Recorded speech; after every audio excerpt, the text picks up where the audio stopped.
It is Stillman and Company, ESPN 102.5 The Game. It is draft week. Oh, my goodness. Also, we got a huge hockey game tonight. And huge hockey weekend. Predators win on Friday. Fans got mad at me again, Caroline Fenton. They got very mad on Friday. Then I watched the Red Wings get their rear end spanked by Detroit, but somehow by Dallas, and somehow the game went to overtime. Dallas ended up winning, so it did the Preds no good. But I ended up watching that. We got a big one tonight against Florida, but guess what? It's draft week. It is draft week. How are you, Caroline? I'm great. How are you? Good. Caroline had her first John Robinson press conference experience today, and I would assume that you probably liked it a little bit more than the Mike Vrabel press conference. It was a lot more fun. I felt like I left that press conference smarter than when I came into it, and I don't know if I could say that about a Vrabel press conference. Not your first Vrabel press conference, you didn't feel that way. No, I did not feel that way. So, life is not fair. Let's just say that with anything in life, but especially in the NFL, it's not fair. It's always funny if you talk to coaches or ex-coaches or ex-general managers or executives, they'll tell you things like, oh, yeah, you make a decision like that, San Francisco trading 3 first-rounders, you draft the wrong quarterback, you're probably going to get fired. And ultimately, that's what happens. People get fired all the time because of decisions they make this week. And I find it to be funny because once the general manager is in that situation or the coach is in that situation, they then try to explain it to you. Well, hold on, you gotta be fair here. We gotta be fair. I mean, this guy, he was supposed to do this, he did that. It's tough. Yeah, Brent Veach in Kansas City, everybody thinks is a genius because of a move the Chiefs pulled off a couple of years ago when they took Patrick Mahomes in the first round. This week will make or break you. Again, it's not totally fair. You're not going to know who you get to pick unless you're one of the top teams. You don't know who's going to be on the board when you're sitting there. You don't know that Isaiah Wilson may go off the reservation, may not play a single meaningful snap for you. You don't know. But that doesn't mean that that's not the reality of the situation that general managers and coaches find themselves in this week. John Robinson is no exception. This may be the biggest draft of this part of his Titans tenure. And you're thinking, wait a minute, what do you mean like this part of his Titans tenure? So the way it works in the NFL is you get the initial trial period. You get hired, nobody knows anything about you, you win the press conference, you get to work. That's usually about a 3 or 4 year period. And then at the end of the 3 or 4 years, people know, hey, this guy is pretty smart, which is how we feel about John Robinson. Or, hey, this guy's kind of a dummy. Look at the Jets. Look at Bill O'Brien in Houston. Look at teams that consistently turn over at general manager. How many first-round picks did Dave Caldwell mess up in Jacksonville? So you get a little bit of a grace period. But then comes the middle, and this is where it's really not fair. It is a lot harder to go from 11-5, AFC South champions, lose by a touchdown in the first weekend of the playoffs to the Super Bowl than it is to go from 3-13 to 9-7. It's a lot. It is a lot harder because what you need is so minuscule compared then. Think about when John Robinson took over. They didn't have a right tackle. They didn't have a running game. They didn't have a defense. He just go do whatever he wanted. Oh, we need a receiver. We're on the clock. Pick him. Okay, good. Certain positions you don't need right now. You don't need a quarterback this year. You don't need a running back this year. But this is why it's the most important one of Robinson's tenure at this point, the middle point. Everybody goes through this. Kevin Colbert went through it in Pittsburgh. They drafted Ben Roethlisberger. Everybody goes through it. In fact, we've seen this with the Titans before. I think John Robinson's done a good job so far as general manager of the Titans. I'm not going to knock him. I'm not going to give him credit. I think he's done a good job. 5 winning seasons, an AFC championship game appearance, 3 playoffs, and an AFC South. I think the record speaks for itself.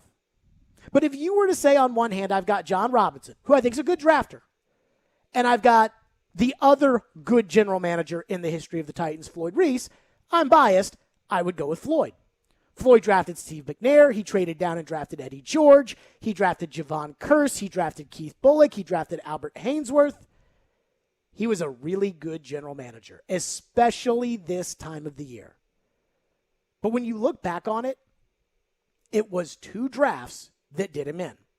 Again, he survived the initial wave of, is this guy any good? The first year they were the Titans, they got to the Super Bowl in large part because he drafted Steve McNair. He drafted Eddie George. His rookie, Javon Curse, was Rookie of the Year, led the NFL for rookies with 14 and a half sacks.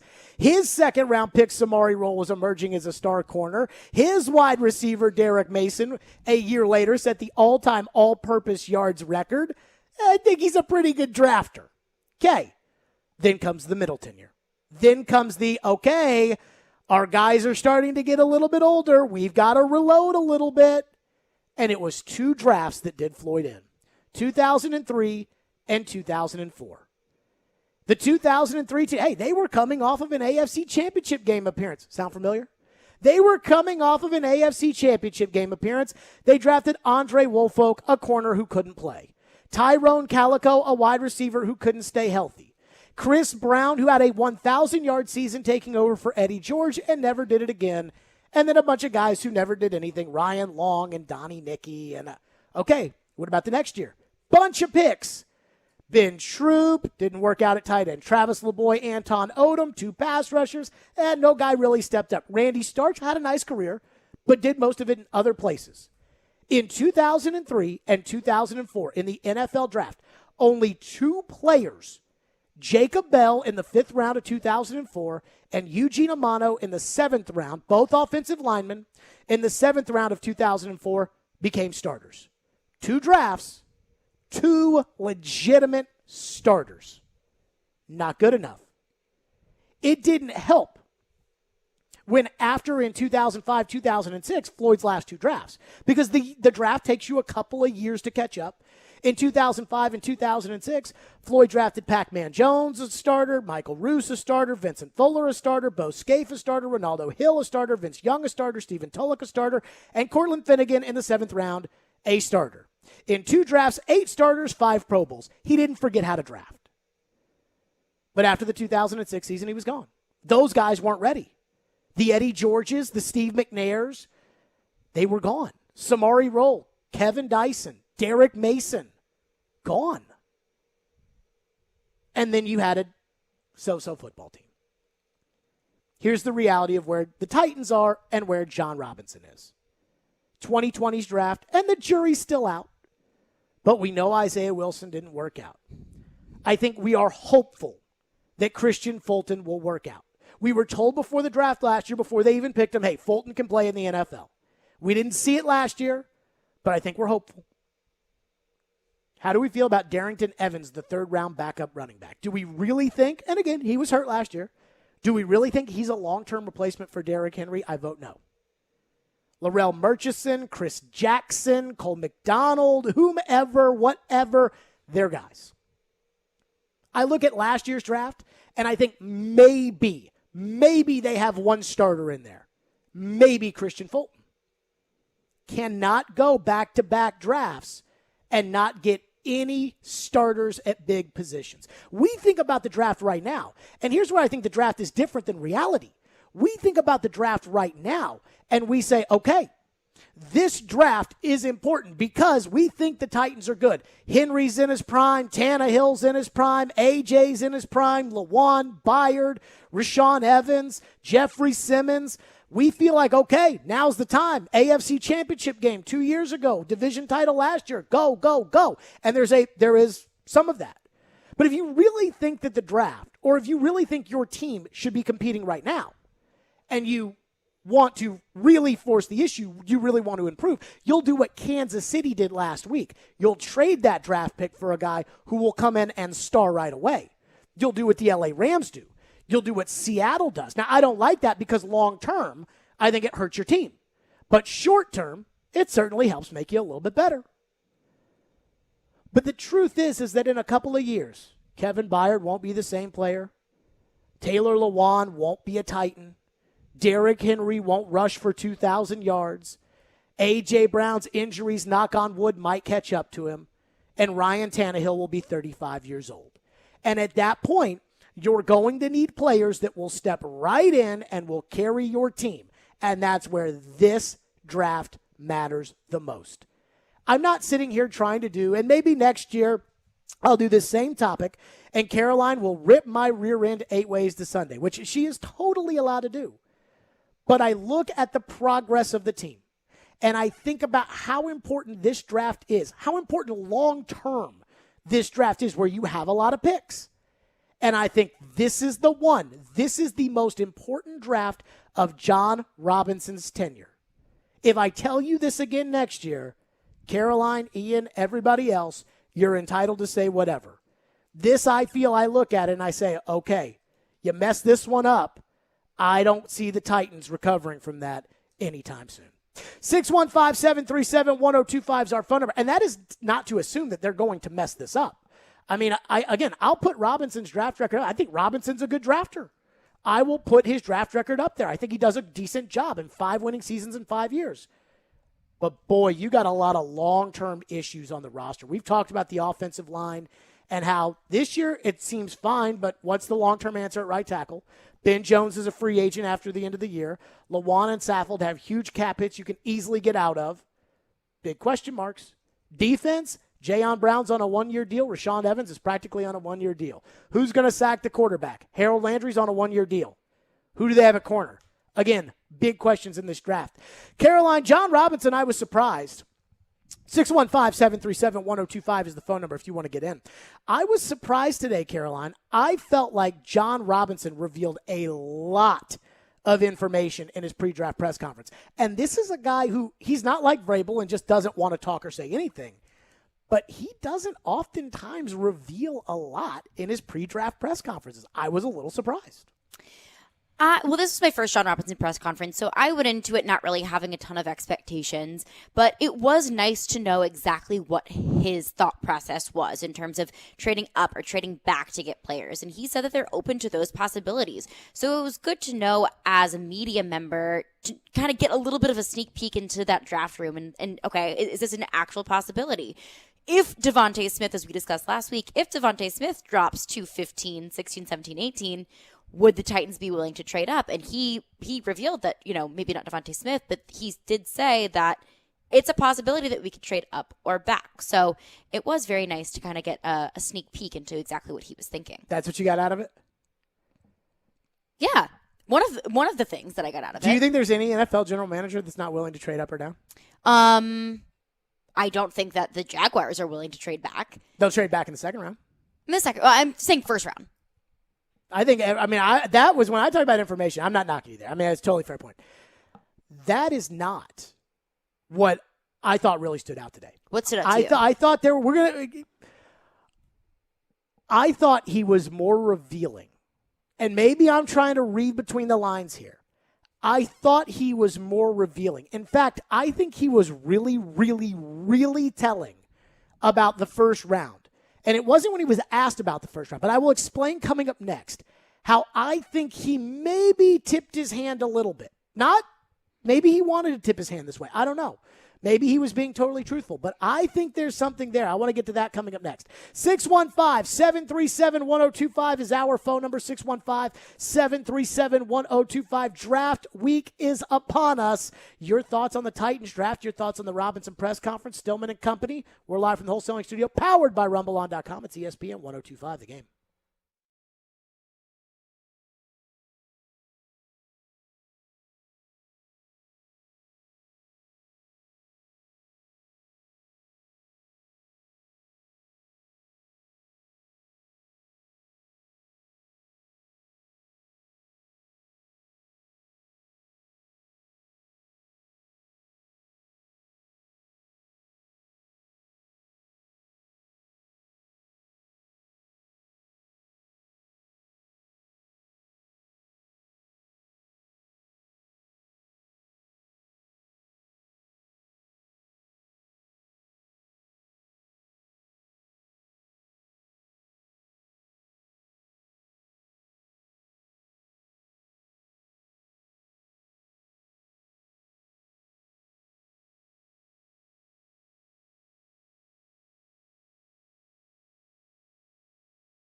I guess how has the draft prep been this year compared to last year when you had a combine, but then everything was kind of adjusted on the fly? What was it like this year where you kind of knew the parameters coming in, but you still had a lot of restrictions?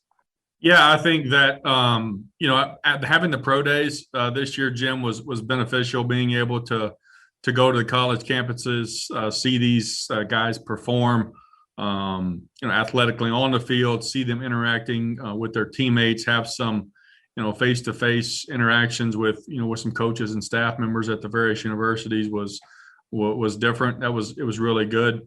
I felt like the Zoom meetings. It's been a little over a year now that we've been in this Zoom world. The players were a little bit more comfortable on there. They were used to it. It wasn't something that that was new to them. The medical has still been a little challenging, because you're not. We got 150, I think it was this year, roughly there. That number that actually went to Indy, and we were able to get a medical on those guys. So still working through all the information on that, but it's typically you get, 300, 350 prospects where you're able to get a medical grade on. So, Todd and his staff, the doctors have all been working hard to fill in any cracks that may be there with the medical information. There you go, John Robinson on the difference between the draft this year and perhaps last year, the first year of the virtual draft. That was not the most revealing info John Robinson gave us. By the way, we're giving away Predators tickets later this hour, so be listening for your chance to win for tonight's game against Florida. Now, this is what I thought was the most revealing. We're talking about the first round. Because I think the truth is, I think Friday is going to make or break John Robinson more than Thursday is for this year, because there's 3 picks between the second and third rounds, and that's before perhaps any trades are made. This is what I found to be the most revealing situation. We've been told that the Titans have been in on wide receiver. TD said, hey, they've had multiple Zoom meetings, multiple Zoom conversations with Elijah Moore. TD said Rob Moore, the receivers coach, has been doing a lot of Zoom calls with these wide receiver prospects, putting them on the whiteboard, having him regurgitate information. Clearly they're looking at wide receiver, and we know they're looking at wide receiver because, well, they need a wide receiver. But this is what I found to be interesting, and it was asked by Joe Rexroad, a good question by Joe, but I found this to be incredibly revealing from John Robinson. Here's what he said. No, I'll start with the receiver group. I think that that group it's pretty balanced from top to bottom. You certainly have some premium players at the top, and then there's good depth players and role players, really all throughout the draft. I think the corner group, there's some good players at the top and kind of in the middle, and then at the backside, in the back, you're kind of drafting some traits. There's some guys that are really fast at the back end. There's some guys that are really good tacklers. It's really kind of, what you want for your football team. To what degree can they play in the kicking game? It's important for that position. So I think both position groups have pretty good volume. The receivers are maybe a little more evenly spread. Let's say value-wise, maybe more so than the corners. Okay, if you needed a corner and you needed a wide receiver, you had 4 picks in the top 100, and you thought that wide receiver was more evenly spread out than corner. You thought corner was, hey, man, if you don't get in early on these guys, if you don't get Horn, Surtain, Farley, or Newsome, there is a significant drop-off. But you know what? If you don't get Kadarius Toney or Elijah Moore, there's Rashard Bateman. There's Rondale Moore. There's Amari Rodgers. And we've talked about this, this possibility. But John Robinson is telling you that's what he sees in this draft. If you had 4 picks in the top 100, and I think there's a chance they're trading down this year. I got that vibe from Robinson as well. But if you had 4 picks in the top 100 and you thought that the only serviceable true corners were at the top, wouldn't you be thinking 22 corner? Wouldn't you be thinking 22 Newsome? Wouldn't you be thinking 22 if he falls because of the medicals, Farley? As opposed to everybody in their mock drafts saying Elijah Moore at 22. I found that to be the most revealing thing. I asked a college coach, Caroline, I said, would you, and we were talking about Ojulari and Phillips, and I said, would you take Elijah Moore over those kind of players? And he said, I love Elijah Moore. I think the Antonio Brown comp might be legit. I think it's not off. I don't think it's terrible. But I think you can get Amari Rodgers in the third round. I think you can get Rondale Moore in the second round. I think you can get those guys in this draft. You maybe even could get Elijah Moore in the second round. You maybe, I don't think at 53, like if you had a high second, I think I'd feel pretty good about it.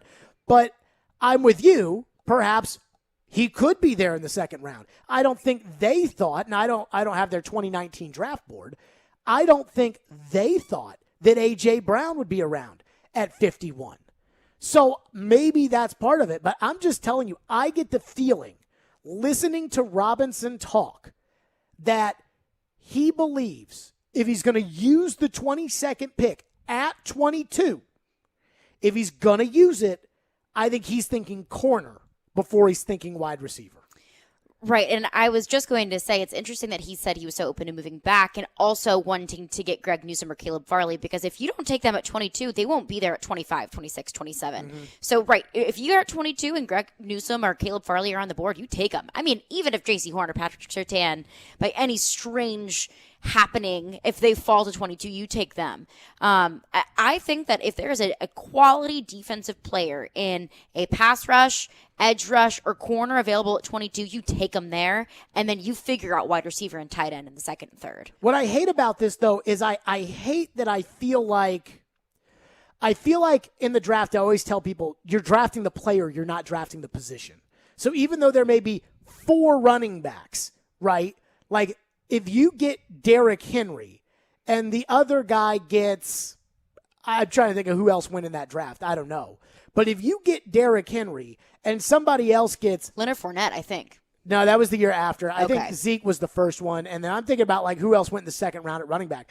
But if you get that kind of player right there, it doesn't matter that he was the 4th running back or the 3rd running back or the how many running backs. So that's like a theory that I have. But I also agree with the fact that if you need a corner and you know, hey, the starting corners will only be available at 22. At 22 or maybe even higher is the only chance you have to get a starting corner. I can get a starting receiver. I can get the slot guy. I can get him in the 3rd round. He may not be as explosive as Elijah Moore. He might not be the game breaker that all the experts tell me Kadarius Toney out of Florida is. But a starting corner is a starting corner. I'm with you. I think right now, and Robinson did talk about the edge rushers, not at length in comparison to the corners there and the wide receivers. But I think if I was Robinson and I'm putting this together, I probably would look at it like, okay, here are the 4 corners on the board. We know that the Titans are not getting Horn or Surtain, so forget about them. Then there's Newsome and Farley. Now, I don't know what the Titans think of the medicals on Caleb Farley, which is a big question. Because we do know John Robinson will draft an injured player. But those times were different. So we don't know, the specifics of the Farley injury, and he opted out. But I think you look at it like, okay, Newsome, Farley, to your point, Caroline, if I don't take him at 22, I'm not getting another one. If I don't take Elijah Moore at 22, if I don't take Kadarius Toney at 22, I'll still get Rondale Moore later. And I think that's the way, I think John Robinson revealed to us, that's probably how he's thinking about Thursday night. Right. I think the drop-off between first and second round corners is much deeper than the drop-off between wide receivers in the first round and the second round. I think that you can get a really solid, quality wide receiver in the second round. You're not going to get a Jamar Chase. You're not going to get a Jalen Waddle, but you're going to get a serious possible starter. The one thing I hate about this, though, is when you look at the totals, and this goes back to me like saying, look, you draft the player, not the position. So when you drafted A.J. Brown, like Hollywood Brown went in the first round, and he kind of stinks. And A.J. Brown and D.K. Metcalf went in the second round, and they're superstars. Right. It's like, yeah, okay, that was a deep wide receiver draft, but you only took one wide receiver. It was A.J. Brown. And so were you drafting the position there? And that's where I don't know.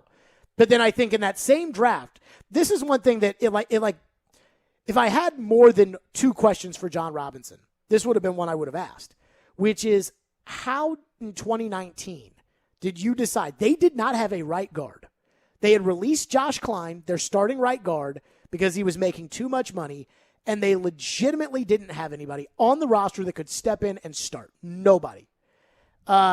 They did re-sign Floyd's favorite. I cannot remember his name. Pamphile? Pamphile! Oh, God, what a bum. So they re-signed him, but they didn't have anybody that could, step in and play. And so on day 2 of the draft, it was like they got to get a right guard. Got to get a right guard. They went A.J. Brown at 51. I'm like, well, who's playing right guard? Then they draft Nate Davis in the 3rd round. It's like, okay, he's playing right guard. In this draft, can you do that? Can you look at tight end, the position you don't have, and say, oh, well, we just take this guy right here? And I don't know. But as far as the first round's concerned, I think you're right, Caroline. I think it is, hey, I can get these other guys in the 2nd round. If I'm going to get a corner, if I'm going to get Ojulari, a pass rusher, if I'm going to get Jalen Phillips, a pass rusher, it's got to be at 22. 615-737-1025. We'll get to your reaction. 615-737-1025. Plus the wild card of Thursday night for the Titans because of what John Robinson just said, but also because of John Robinson's history. We'll get to that coming up next. Stillman and Company right here, ESPN 1025 The Game. We are giving away Predators tickets later this hour, so listen for your chance to win. Do you know what season it is?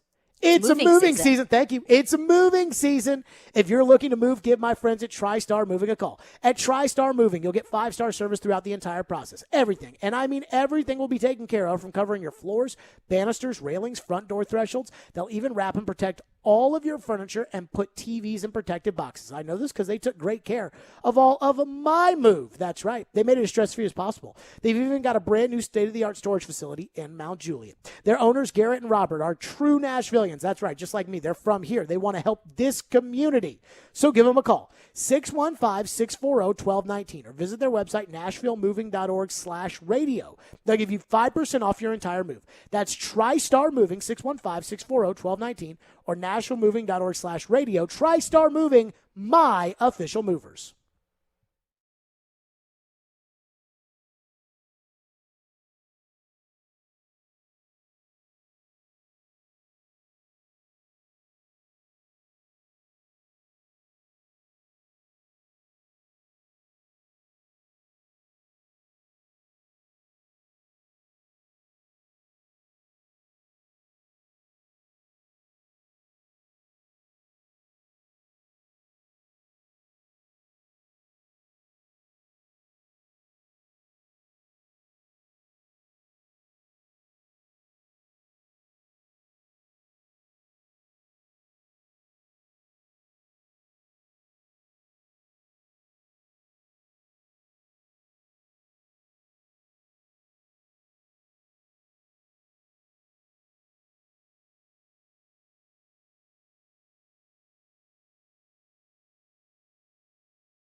John, you mentioned the medicals. That recheck maybe helped clear up some of those outstanding questions, or was it just maybe simply a numbers thing, only getting so many rechecked once again? Yeah, I think that, Todd, I've got a ton of respect for Todd Torselli, and he's a very well-respected trainer in the football world across campuses and universities. But yeah, we're still gathering information. Him and his team are circling back with teams, the trainers and the medical staffs at some of these colleges to make sure that we've got as much and as accurate as information as possible. But that recheck, follow-up information on those guys with any information that might have, either clear up a player or, maybe confirm concern about a player. All of those medical things are extremely important.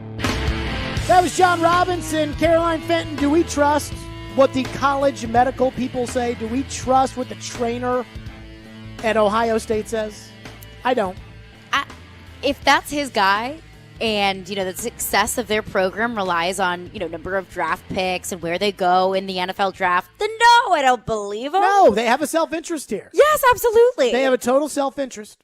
So there's one wild card in the draft that clearly affects the Titans. First, though, let me tell you, ESPN 102.5 The Game is kicking off every weekend with free beer. Who doesn't love free beer? Tune in all day Friday for your chance to win a $25 gift card from Bavarian Beer House located in Opry Mills Mall. There is a wild card here at play, and it is Caleb Farley, the corner out of Virginia Tech. Farley went to the medical recheck in Indianapolis. Now, I thought Paul Kaharski asked maybe the most important question, or one of them. If we're looking at the 22nd pick, I think he asked one of the most important questions today, which was whether or not the Titans doctors and trainers got their hands on the medical rechecks, which John Robinson said no to. And I think it's important regarding Farley because the truth is, if Caleb Farley had played in 2020 and his play in 2020 was anything like his play in 2019, corner out of Virginia Tech, and he didn't have back surgery going into the draft, he probably goes off the board maybe before Surtain and before Horn. That's how much at the start of the draft process people thought of Caleb Farley. Now, Mel Kiper Jr. on ESPN Plus was talking this weekend, and Mel says that Farley may not even be the third corner off the board. I think if you look at Caleb Farley, the cornerback from Virginia Tech, we talked about the slide that could impact him because of the injury, the second back surgery, had an ACL in 2017, former quarterback, wide receiver, then corner. We know about his coverage skills. We know what he did in 2019, but there is that durability concern. There's a kid named Greg Newsome II at Northwestern that had a really good career and it has a lot of talent. And he could end up being the third cornerback taken, which would push Caleb Farley down to the fourth cornerback spot, which pushes him maybe into the 20s. So here's a guy who's projected to be top 10 to 15. With that second back surgery now, maybe he drops down just a little bit. Into the 20s? Sound like familiar territory? And while in the past, I would say, I don't think John Robinson has a problem with drafting an injured player. He drafted Harold Landry, who had an ankle injury his last year at Boston College. He drafted Corey Davis, who didn't work out at the combine or have a pro day. And, of course, we all remember Jeffrey Simmons, an expected top 5 pick, tears his ACL, and John Robinson jumps at the first opportunity to add him. I'm not saying drafting injured players is a good idea. I just think John Robinson has proven in the past that he's willing to take a flyer on an injured guy. If he thinks he's getting a top 10 pick, if he thinks he's getting the best corner on the board by taking Caleb Farley, and he takes him at 22, it wouldn't surprise me. But I do think it was important, that question Paul Kaharski asked today, which was, did your doctors get their hands on these medical rechecks? And he said no. These were league doctors. They were pooled by teams and things of that magnitude. And I think that may concern him, the fact that his doctor didn't get to look at Caleb Farley's back. But I would say I think Farley is the wild card Thursday night. Because I know Robinson likes to take injured players. I know they have a need at corner. I know Robinson considers the top of the draft at the position to be the strongest. I just don't know how he feels if his doctors haven't looked at it. And that's a totally legitimate concern. But if he does fall to 22, then I think the Titans could get a really great player for a really great value. And if he does start, he's not going to have an incredible workload. It's not like the Titans absolutely positively need a corner to fill in right now. You have Janoris Jenkins and you have Christian Fulton. And you may not feel incredibly great about those two corner possibilities that you have, but Caleb Farley isn't going to come in off of a back surgery, off of an injury, and have a humongous workload. See, I think it's different. I think if they take Farley, TD said this, and I agree. I think if they take Farley or Newsome in the first round, that tells you they're moving Christian Fulton into the slot. And while I would tend to agree with you that if they were to play just a basic defense with 2 corners and 2 safeties, then no, they don't need a third corner. But how many teams in the NFL don't play nickel right off the bat? That's fair. I mean, this is a passing league now. And so for me, I will say this. I think if he's there at 22, I think Robinson takes him. I think if there's a team behind the Titans, Indianapolis has proven to be a trader backer over the years. If there is a team that wants a corner and Farley is still on the board, I think they will try to jump Tennessee at 22 to take him with Indianapolis's pick at 21. Time to take a look at the text line. Phone line's driven by WilsonCountyHyundai.com. Caroline Fenton, what is in the text line? Ryan texted in and said, I'd rather have Asante Samuel Jr. rather than Greg Newsome. I feel like Greg Newsome is overhyped. Now, I did a little bit of research on Asante Samuel Jr., and he is just small. I mean, his draft profile says that anyone who says that he can overcome those size limitations is lying.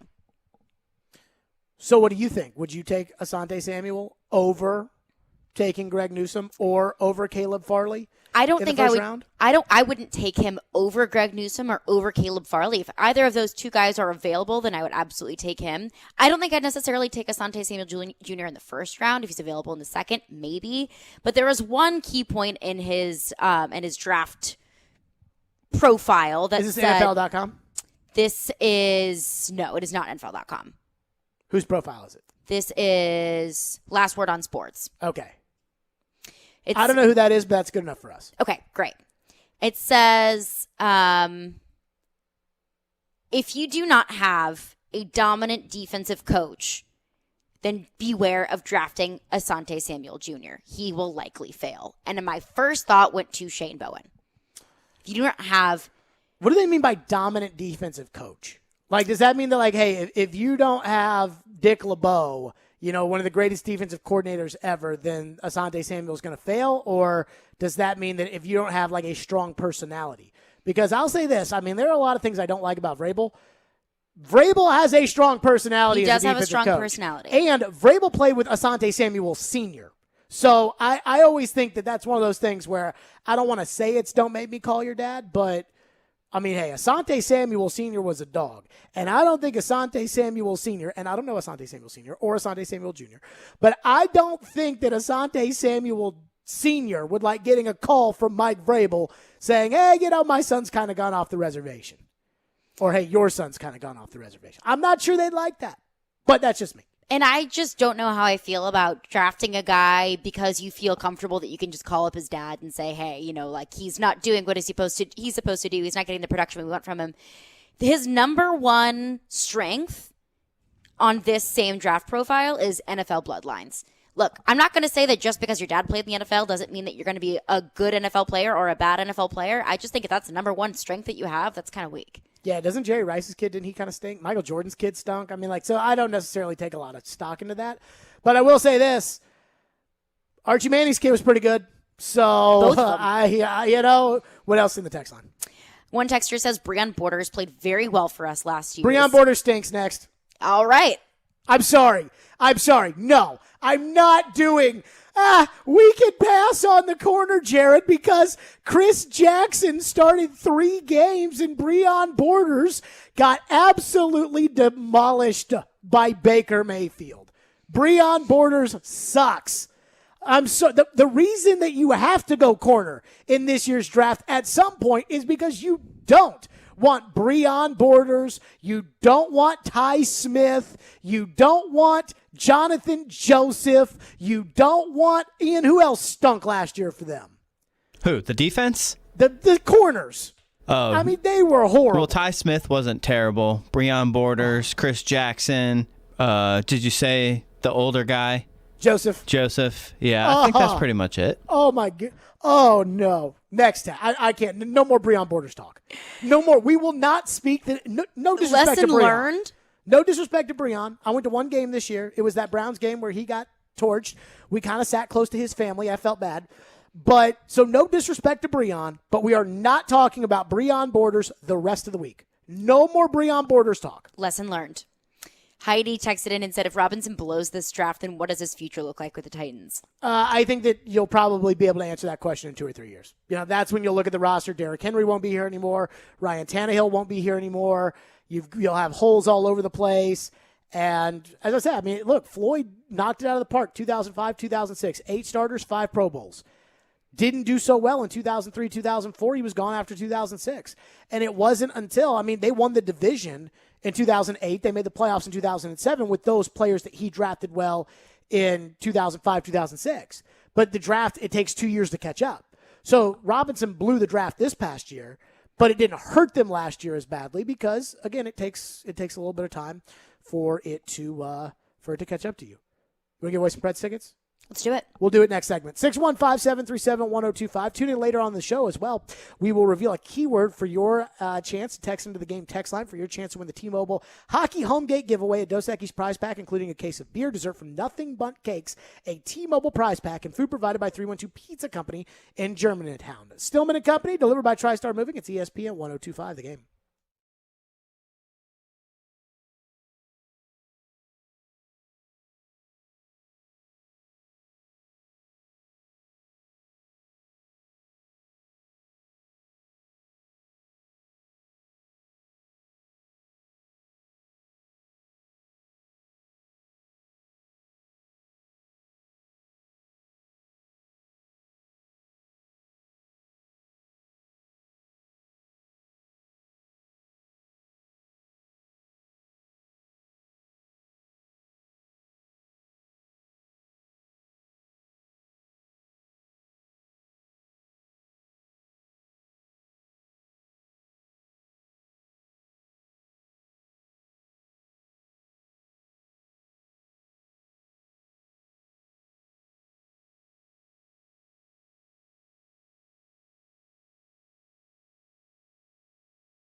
NFL Draft Week is upon us. Apparently, there's a lot of drama and gossip surrounding the third overall pick, which I'm sure we will get to coming up in just a second. But I did promise something, and I like to give away things when I promise.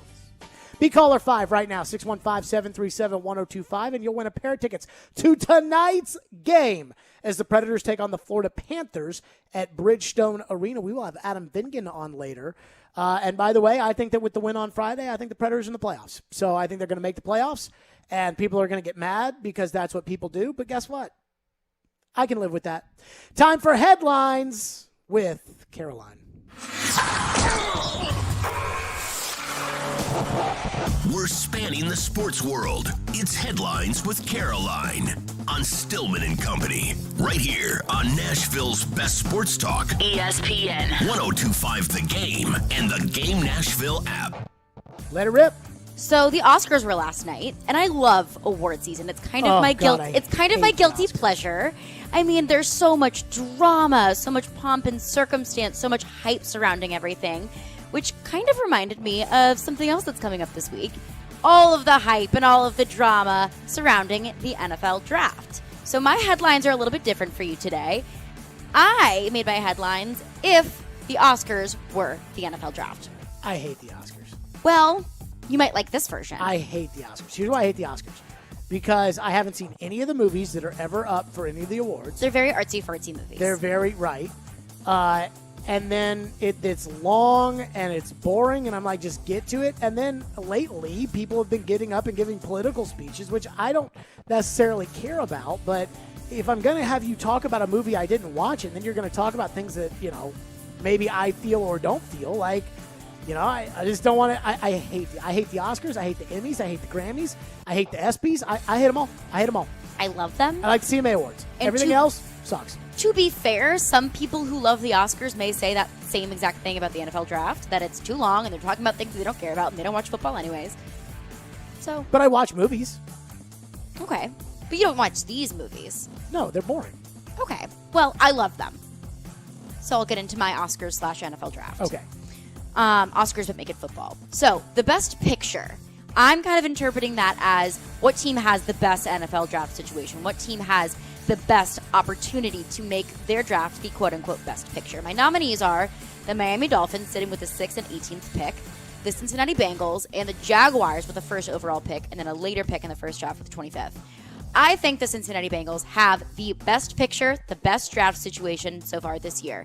They're sitting at 5, and depending on where the Falcons go, whatever moves they want to make, they have their pick at Jamar Chase, Penei Sewell, and potentially Kyle Pitts. So they can go whichever way they want to go, and I think that they have the most interesting and best setup this year in the draft. So I would argue, I think the Detroit Lions at 7 are the team that I'm most interested in. And here's why. Because Detroit is not in need of a quarterback. They have Jared Goff. But you do wonder, how successful is Jared Goff going to be in Detroit? Right now, I think their roster is a mess. I don't know that, but I feel that way.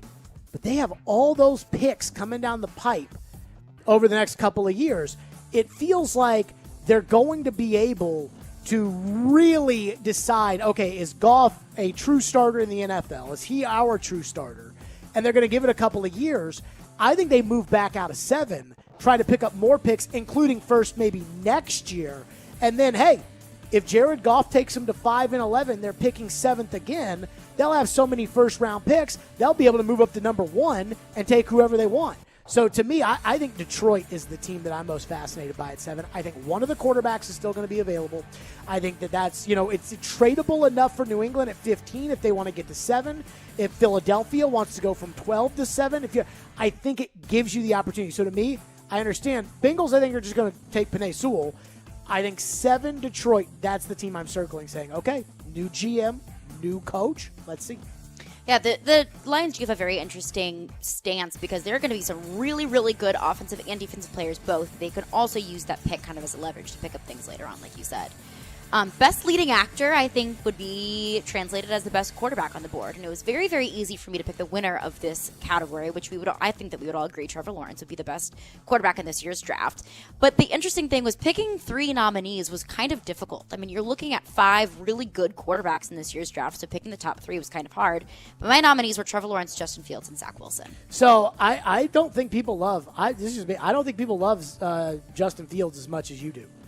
I don't think people love Justin Fields. I mean, I listened today, Tim Hasselbeck would take him as the second quarterback. I don't think people love him in the league. I don't know why. I just follow the reporting. I don't think teams love Justin Fields. I would argue Kyle Pitts is going to be in that discussion as far as best actor, Trevor Lawrence is certainly up there. He's going to be the number 1 pick.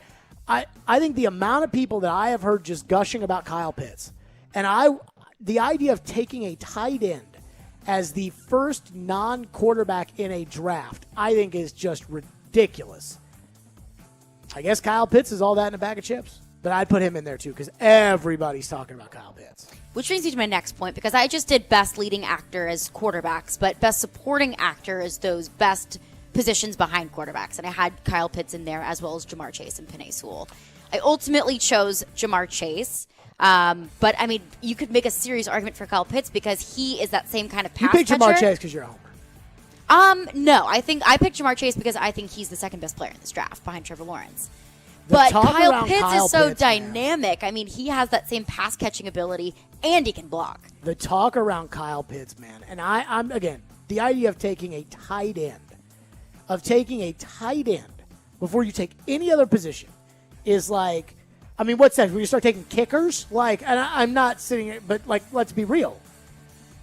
But, boy, everybody just talks about how much they love Kyle Pitts. Everybody talks about the jump in Kyle Pitts' game from 2019 to 2020. Everybody loves Kyle Pitts. I'm not saying I love Kyle Pitts. I like Kyle Pitts fine. I'm with you. I think Chase is better. But, boy, people just love Kyle Pitts. What's next? We've also got, so this one I kind of got a little bit creative with it, stretched out a little bit, but stay with me. Best Adapted Screenplay, and that means it's the Academy Award for the best screenplay adapted from a previously established material. So I kind of think that those are some draft trades that involve guys who are already in the league, therefore previously established material. So I think some of the best acquisitions, here are my nominees, the Chiefs' acquisition of left tackle Orlando Brown. Whatever team may or may not get Julio Jones, because another headline, the Falcons have said they could be interested in trading Julio Jones. And kind of an honorable mention, would that also be in the conversation if the Patriots are able to acquire Jimmy G? So I think that's the big thing, is what happens with Garoppolo. Because Garoppolo has a no-trade clause, and if he says, hey, I only want to go to New England, then they're going to have to facilitate a deal. I don't think the 49ers are going to pay Jimmy all the money. I mean, I think he's due like 20-something million, and there's no dead cap. I think ultimately this is going to come down to a June 1st cut. Or they'll get into camp, they'll see if the kid can play, and then they'll cut, and then Bill will pick up. But I think if the Patriots don't go quarterback in this draft, I think it's because they're holding out for Garoppolo. Those are headlines with Caroline. So there is a reporter out there who I know, I shouldn't say no because I couldn't prove it in a court of law. I think I probably could, honestly. But there is a reporter who I think has a very open dialogue with John Robinson. And he has made his pick for the Titans with the 22nd pick. By the way, he nailed Isaiah Wilson last year as well. Who is that? What did he say? That's next. Stillman and Company. It's draft week right here on ESPN 102.5 The Game.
Stillman and Company, delivered by TriStar Moving. Caroline Fenton is here. Sal, Pal, Antonio, ESPN in 1 hour.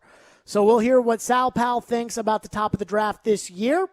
But there's always one guy. You know, in this industry, when I hear a story leak or when I hear so-and-so says, I don't think so much what is the news that's being said. So-and-so likes this guy. Well, I mean, a lot of people can like somebody. I can like Justin Fields all I want. If I'm the Green Bay Packers, it doesn't matter how I feel about Justin Fields. So I always try to see, okay, who's saying what? And what inside do I think they have? You know, not just insight, but inside. Who's inside? So there's one national reporter that I feel like it's pretty obvious John Robinson talks to. That's Peter King. I don't think much. When Peter King talks football, and I'm not here to knock Peter King, but Peter King is a reporter. So when Peter King reports, I listen. When Peter King starts talking about, Peter, who do you think is going to win this year? I'm not sure how much I care what Peter King has to say. But Peter King, I think, is inside on the Titans. Peter King talks to John Robinson. Peter King was the one in 2016 who put out that the Titans were interested in trading the number 1 overall pick. I believe Peter King is the one who broke the story that the Titans have traded the number 1 overall pick. I know he and Robinson are friendly, and I can say that with all sincerity. I've seen it. So Peter King put out his mock draft. As Peter King says, Football Morning in America, I only do one mock draft, which is fine.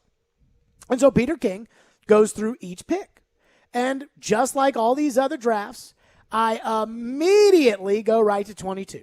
Now, Peter King has the Titans trading out of 22 in a deal with Baltimore. So Baltimore trades the 27th pick and the 94th pick, a third-round pick, to the Titans for 22. And we've talked about this. If you do that, if you trade out and you add a third-round pick, then you are essentially adding an extra player. That's something we've discussed at length. So I go all the way down, and I'm thinking, okay, let's see who Peter King's got. 27, Elijah Moore, wide receiver, Ole Miss. So now we have TD, who has gushed about Elijah Moore for forever. Then we got the local media starting to pick up on it. Corey Curtis did his mock draft. Elijah Moore to the Titans. Joe Rexrode, on behalf of the Titans in the Athletic beat writer mock draft, traded down, similar to what Peter King sang, and took Elijah Moore. Todd McShay in his mock draft has Elijah Moore. Mel Kiper Jr. in his mock draft has Elijah Moore. Peter King writes, quote, after losing receiving targets Corey Davis and Jonnu Smith, the only star available for Ryan Tannehill is A.J. Brown, a true difference maker. I think GM John Robinson might have to take 2 wideouts or a wideout and a tight end in the first 3 rounds of the draft. Moore was good in college, but as one draft watcher told me, he should be a better pro. He has 4.35 speed, and there's no way a player that speed should be a 12 yards per catch guy, which Moore was in 3 seasons in Oxford. Tannehill's become a good deep ball thrower and would be better with Moore streaking off the line. So, again, I think Peter King may be the most informed of all of the media when it comes to the Titans' decision-making. He's putting Elijah Moore there. He did mock correctly last year Isaiah Wilson to the Titans with the 28th pick. So, what do we make? There are 2 things about Elijah Moore that I guess we kind of discussed this last week with everybody and their grandma mocking Elijah Moore to the Titans. But now it seems a little bit more real because it's Peter King. And then the second thing is, have you noticed in all of these mock drafts, all of the gurus put Elijah Moore in the first round specifically with one team? I don't see Elijah Moore mocked to Green Bay in the first round. I don't see Elijah Moore mocked to New Orleans later in the first round. Baltimore has nothing but crap at wide receiver, and I don't see Elijah Moore mocked to them in any of these first rounds. It's only the Titans. It's only Tennessee. And now Peter King, again, the guy I think that has the most access as far as the Titans are concerned, mocks Elijah Moore in this draft. What do we think? I do think that the Saints would be interested in Elijah Moore. They're picking, 29? Something like that. But you're right. I haven't seen them in any mock drafts. Nope. So I just think it's interesting. We heard from John Robinson this morning that he's prioritizing corner over wide receiver. So why is Elijah Moore being mocked in the first round in all of these mock drafts? Either in these mock drafts, they're assuming that these corners, Greg Newsome, Caleb Farley, they're assuming that they'll be off the board by 22. But I just think it's interesting that we're hearing one thing from John Robinson and we're seeing so many different things in mock drafts. So again, John Robinson didn't say out loud that he's prioritizing corner over wide receiver. That's an assumption made off of what he said. That's an assumption I made. And again, I mean, they're never going to tell you. Like even Peter King, who I think has all the access to the Titans, not that he wants, but he has a lot of access. They're not going to tell Peter King, hey, Peter, we're taking Elijah Moore. I brought this up last week, and I'm bringing it up again. I wonder if Elijah Moore is a smokescreen. I wonder if Elijah Moore is a bunch of chatter that they want out there, and they want you to think that they love Elijah Moore. I mean, TD said, now I will say this. TD said they have had multiple Zoom conversations with Elijah Moore, which is important because today I asked John Robinson the question about kind of how they, the self-evaluation after they screwed up Isaiah Wilson last year. Here's what John said. Well, we'll get that in a second. But I asked John about that because I think, hey, you're going to do the same thing this year with all these Zoom chats. You screwed it up on the personality test last year. How are you going to get it right this year? Here's what he said. When it comes to the situation last year with Isaiah, you talked about wanting to kind of, look back on the process. Similar with Kevin Dodd, you said that you wanted to see how you could improve from that. Are there any thoughts on last year, how that played out, and maybe things that you guys improved on, especially being in a second year of a virtual setting? Yeah, I kind of touched on it earlier. We were pretty exhaustive on our.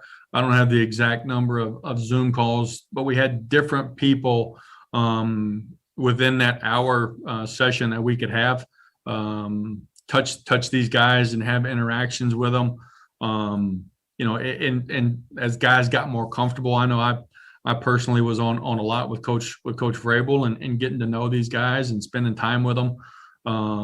For 30, 45 minutes, sometimes the full hour, but having different people interact with it and then come back and collectively go over what we were able to glean from those conversations and see areas and players that maybe there is still some concern or we're going to have a plan for this specific players. And these players, other players were great, would be a great addition to the team, no issues. Having those opinions of various people within the organization I felt more expansive this year and closer to what we would normally do in a non-virtual world. He wanted more people to interview these draft prospects. Okay, so bring in Monty Ossenfort, bring in Ryan Cowden, bring in Rob Moore, bring in multiple Zoom calls. TD said last week, we reported it on this show when TD texted me, Titans have had multiple Zoom calls with Elijah Moore. So that would check out. So why is it? This is the critical thinking question. I think like in sports radio, you can do three kinds of shows. You can either do like a show where you critically think about things and where you literally have to be honest and everything has to be on the table, almost no agendas. You can just recap games and say, go team, go, and you can make fart jokes. You can do one of those three. I feel like this is a critical thinking show. What do we make of the fact that Peter King, the most informed national reporter regarding the Titans, is mocking Elijah Moore? Everybody else is mocking Elijah Moore. Everybody else is talking about Elijah Moore, and we don't see it surrounding any other team. Well, just take Peter King out of the equation. Having all of these big-time national reporters, Mel Kiper, Todd McShay, they all mocked Elijah Moore to the Titans. So that alone was enough for me to kind of raise an eyebrow. And then somebody who is so dialed into the Titans organization, somebody who picked Isaiah Wilson for the Titans last year, which was not it wasn't a consensus pick. There were a lot of people that were mocking. A lot of people mocked which him. Makes me think that the Titans have some loose lips. Right. So it feels very, very real, but I think that one thing in particular that makes it feel like, okay, this seems like a serious possibility is the trading back. because we have talked about that is something that, if the Titans do take Elijah Moore, it's so important for them to trade back because they need to pick up more draft picks if they choose to pick, 32nd, 34th best player at 22. Sure. So that sounds like a very realistic move from the Titans, and I don't think that that's something that somebody would just draw up out of nowhere. But do we think it's real? Do we think it's real? Do we think that this is the plan and everybody's just caught on to him? It's hard for me to say that anything is real the week before the NFL draft because there are so many smoke screens and so many rumors that get thrown out there. I'm glad you say that because it feels real. I'm glad you say that because I think there's a chance that the Elijah Moore stuff is a smokescreen. There is a chance. And I will explain why. Next, 615-737-1025. Plus, we'll get more of your reaction to the text line on the Titans and the draft because it is draft week. Do not miss our draft coverage, Nashville's best draft coverage. And I can say that just wholeheartedly. I can say, trust me. Do not miss Nashville's best draft coverage on Thursday and Friday on ESPN 1025 The Game, presented by Founders Brewing, Apple Collision Centers, FreedomTireGuys.com, Nashville's premier mobile tire company, and MTGRT.com, your live and local mortgage expert.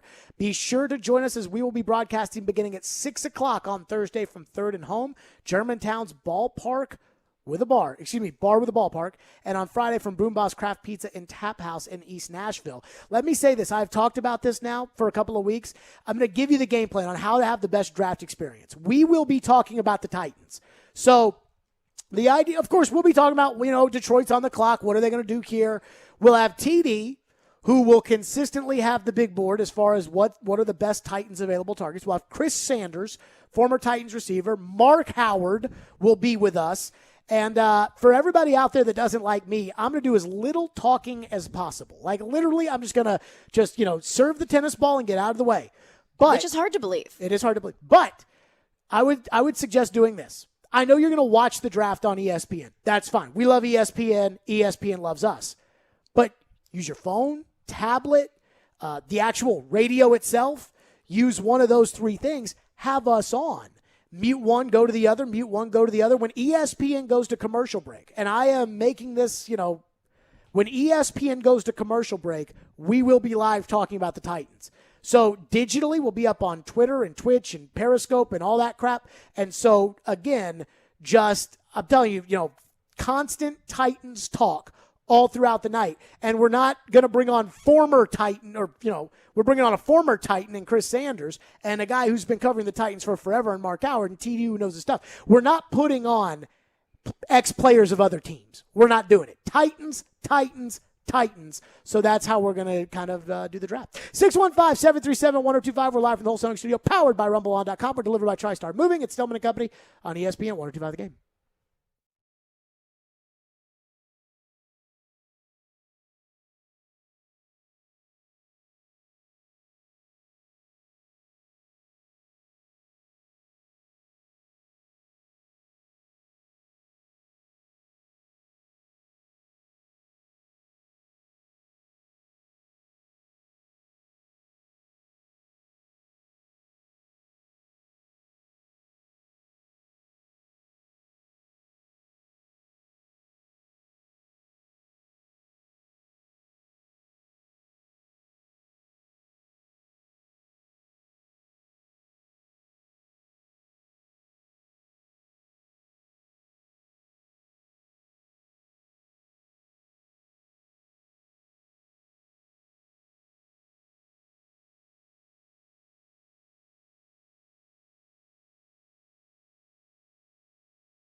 Traditionally, the slot receiver, like that's not something that you guys would draft in the first round. But given how this game has expanded to so much operating in space and those type of things, how has your viewpoint of a slot receiver in the first round as a possibility? How has that changed? I think that, you got to define the role for the player. To what degree can he also play on the outside tee? Does he give you anything in the kicking game? Maybe as a returner? How does he change the game? Is it a speed component? Is it a get open component? Some guys get open. I've had this discussion before about with the slot receivers. There's some speed slots. There's down the field vertical guys, and then there's some shifty make you miss kind of guys, and the guys that can do both, probably have a little bit more value. And I think that at the end of the day, at the receiver position, we tell all these guys, and we've said it for 6 years now. Get open, catch, and block. Those are the three most important things for the receiver position. And there's certainly some inside receivers, some slot receivers that fit that bill this year. There you go. John Robinson talking about slot. If you draft Elijah Moore, Peter King mocked him today. Everybody's mocking Elijah Moore. If you draft Elijah Moore, he's a slot. And you heard John right there say, you'd kind of rather have him be able to go outside and be able to go inside. But he did bring up the kicking game, where Elijah Moore at Ole Miss, I have it in front of me, 27 punt returns in his career, 12 kickoff returns, nothing special. No touchdowns, no big-time numbers, nothing like that. But I do wonder this. Could Elijah Moore be a smokescreen? When you really want to do something, but you really want people to think you're going to do something else. John Robinson earlier today, we've already played the clip, said that he thinks the depth at corner at the top is better than at wide receiver, which he thinks is more evenly spread throughout. Rondale Moore we've seen in the second round. Amari Rodgers we've seen in the second and third rounds. What about Kadarius Toney? And I bring this up because now, look, everybody who works in one place doesn't think the same way. Just think about us. Joe Rexrode and I work on the same radio station, and we don't think at all alike. I'm right. Joe's normally wrong. Compare me with the midday show. How different are we than the midday show? I think pretty different. So it doesn't mean that just because you used to work with somebody that you similarly think the same things. Floyd and John work together in New England. They don't always think the same things. But Jim Nagy worked with both John Robinson in New England and with Monty Ossenfort in New England. And as much as we're hearing from the reporters, guys like TD, guys like Peter King about Elijah Moore and the Titans, we had Jim Nagy on our show the other day from the Reese's Senior Bowl. Again, worked with J-Rob, worked with Monty Ossenfort, and he wouldn't take Elijah Moore because he takes somebody else instead. If that was my choice, I would go corner because I really believe in the depth of this receiver class. Unless a guy like Kadarius Toney was there, I think Kadarius is a better prospect than Elijah Moore. No knock on Elijah Moore. I think he's a good player. I just think Kadarius Toney's different. So, but if you're asking me either or, I'd probably go corner and then wide receiver later. Okay, we already think today John Robinson would go corner before going wide receiver with the 22nd pick if Caleb Farley's medicals check out or if Gregory Newsome II is there. But he says he goes Kadarius Toney over Elijah Moore. Could Elijah Moore, Caroline, be a smokescreen? Could this all be just, hey, we're going to pump the heck out of all the Elijah Moore talk? Because what we're really trying to do is keep somebody from drafting Kadarius Toney. I mean, the way that Jim Nagy said he thinks that Toney's different. There was that sense of like, hey, he's different. All these guys over here, that guy is different. Could that be J-Rob saying, hey, I'm going to put out all of this Elijah Moore stuff. So everybody's going to think that the Titans are interested in Elijah Moore. Then I'm going to hope that I get one of the corners. And if I don't get one of the corners, then I'm going with Toney before I go with Moore. Are you buying it, or do you think it's a conspiracy theory? It could be a possibility. I think Kadarius Toney is a little bit underrated because you look at, the targets between Toney and Kyle Pitts. Kyle Pitts is going to be a top 5, if not top 10 draft pick. So it's tough when you're putting those two together, those two head to head. So I do think Kadarius Toney is slightly underrated in this draft, and I could definitely see the Titans possibly doing whatever they could do in order to get Kadarius Toney.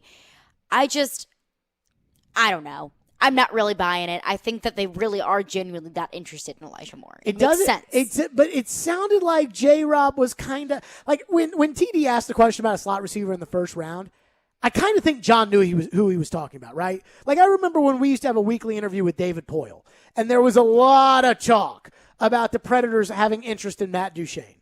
And David came on the show, and I was like, okay, David, have you talked to any division rivals about potential high-end forwards? And David laughed because he knew what I was talking about.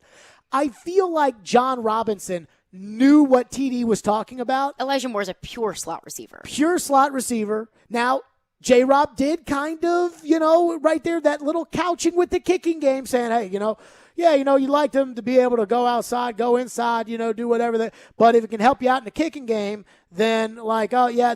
And so I hear that, and I'm like, okay.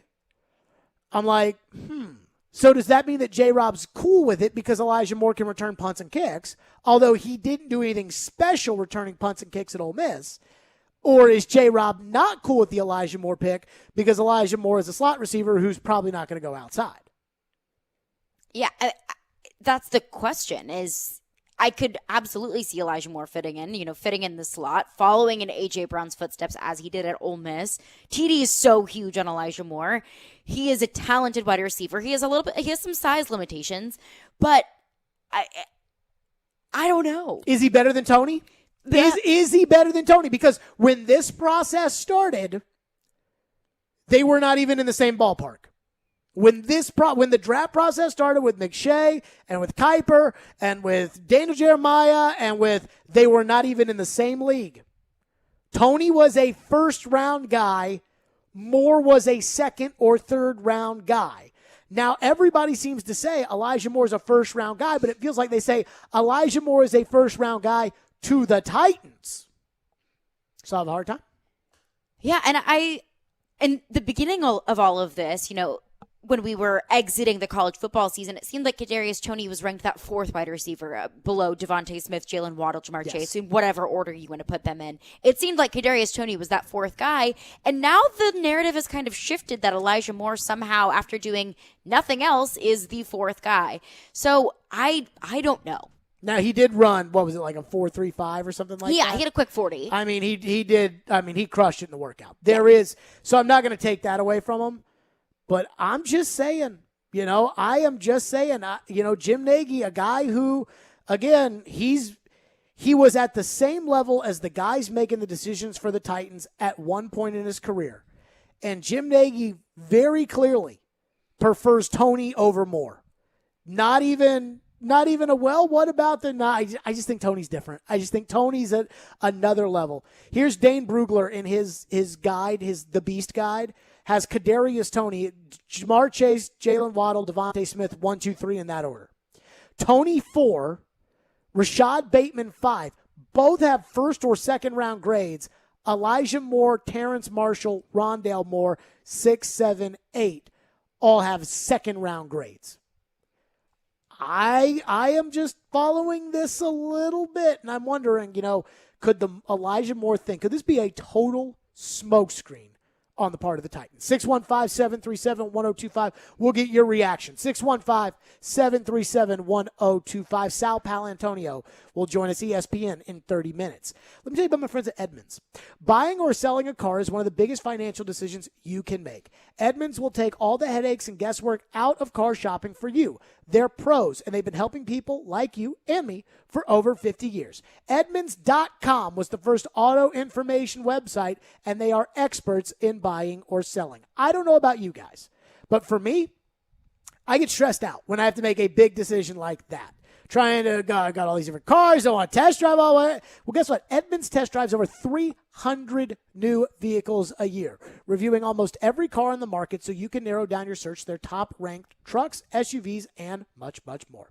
Whether you're just browsing or you know exactly what you want, my friends at Edmunds give you the extra boost of confidence. Visit Edmunds.com to get started. For cars, there's Edmunds. And let me just say this, stress is terrible. Please, Edmunds.com. Stillman and Company, it's ESPN 102.5 The Game.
Todd, the Titans pick is in. Elijah Moore, Susie. And this is Kuiper's guy, but he never puts him in the first round. I had to put him in the first round. I just love his explosiveness. I think he ran a 4.29 at his pro day, and you see it on tape. Plus, Elijah Moore is tough. He's physical. You don't get a lot of slot receivers who will actually go down the field and block and do all the little things. I think you just add him to what they want to do in Tennessee and add another weapon for Tannehill. To me, it makes perfect sense. There you go. That right there. Todd McShay, Titans, Elijah Moore. We keep hearing it over and over and over again. I just would say, hey, Jim Nagy came on our show. Reese's Senior Bowl. Used to work with John Robinson in New England. Used to work with Monty Ossenford in New England, I believe. And he says Kadarius Toney's different. Dane Brugler, first-round grade on Toney, does not have a first-round grade on Elijah Moore.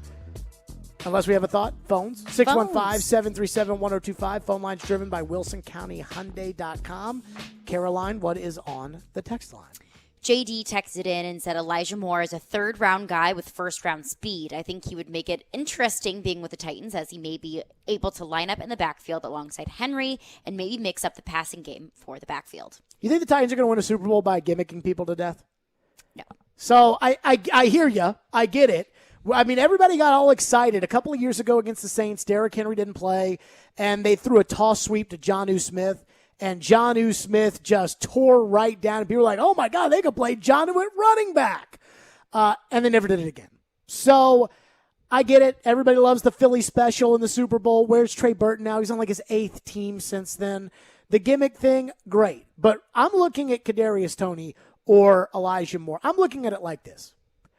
I need somebody that can run down the field that the defense has to be worried about. That when they drop those, when Baltimore drops those safeties down in the box in a playoff game, that it's like, okay, you want to do this, that's fine, but my guy's running past you. And it ain't going to be Khalif Raymond this time. Okay, it's going to be a guy who can actually run. That's how I view these guys. Because A.J. Brown, the truth is this, Josh Reynolds is a downgrade from Corey Davis, but not by as much as you probably think. You know, if Corey Davis is 100% of a player, Josh Reynolds is 85% of what Corey Davis was. And I think Josh Reynolds will prove himself this year given the chance. A.J. Brown, we know, throw it to him short, he's going to throw the guy off, and he's going to go run. He is a great yards after the catch kind of guy because that's like Derrick Henry at wide receiver. Derrick Henry, give him the rock, let him get going. You know that every team in the league is going to stuff the box trying to keep Derrick Henry from running all over him. That's where the speed guy comes in. That's the difference. Last year, Adam Humphries, Anthony Ferkser, those guys, not necessarily speed guys, they were catch-everything guys. I think they want, and I want, a speed guy. If you draft Toney, speed guy. Moore, speed guy. Rondale Moore, speed. That's why I perhaps look a little differently at Rashad Bateman because he doesn't have that speed. And I like Bateman, but I think that that's the thing that keeps Rashad Bateman, because Rashad Bateman lit up the NFL. I mean, the Big Ten as a freshman or sophomore, but what's keeping him from the Jamar Chase, Jalen Waddle, Devontae Smith categories, he just doesn't run as fast as them. So I understand the idea of like, hey, you can line Elijah Moore up here. Hey, you can line him up. The whole thing about Elijah Moore is that he's playing the slot, but it's to take the top off of the defense. Chris Sanders made a career out of scaring people that he was going to run deep for a touchdown because they had Eddie George. So it's like, okay, you want to load the box against Eddie George, Derek Mason's going to kill you underneath. Chris Sanders is going to go deep. 2000, Chris Sanders had 6 catches over 35 yards. You have to scare somebody with the deep ball. Nobody on this team right now scares you with that deep ball, except maybe AJ. But again, breakaway speed is really the weakness of his game. What else is in there?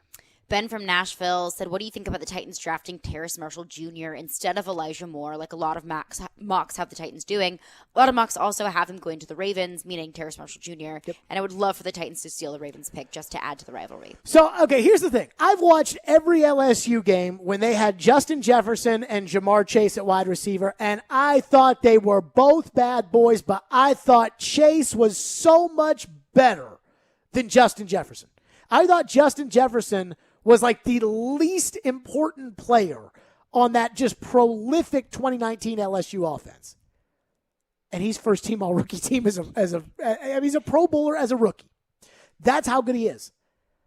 I'm not sure I've ever seen Terrence Marshall Jr. play. I don't know if that's because LSU is just the dirtiest college program in the world, and I just can't. That's a keep with conversation for another day. Or because they just flat out stunk this past year, which is why I think Jamar Chase opted out because he got to practice for 2 days. It was like, see ya. But I don't know anything about him. So take it away.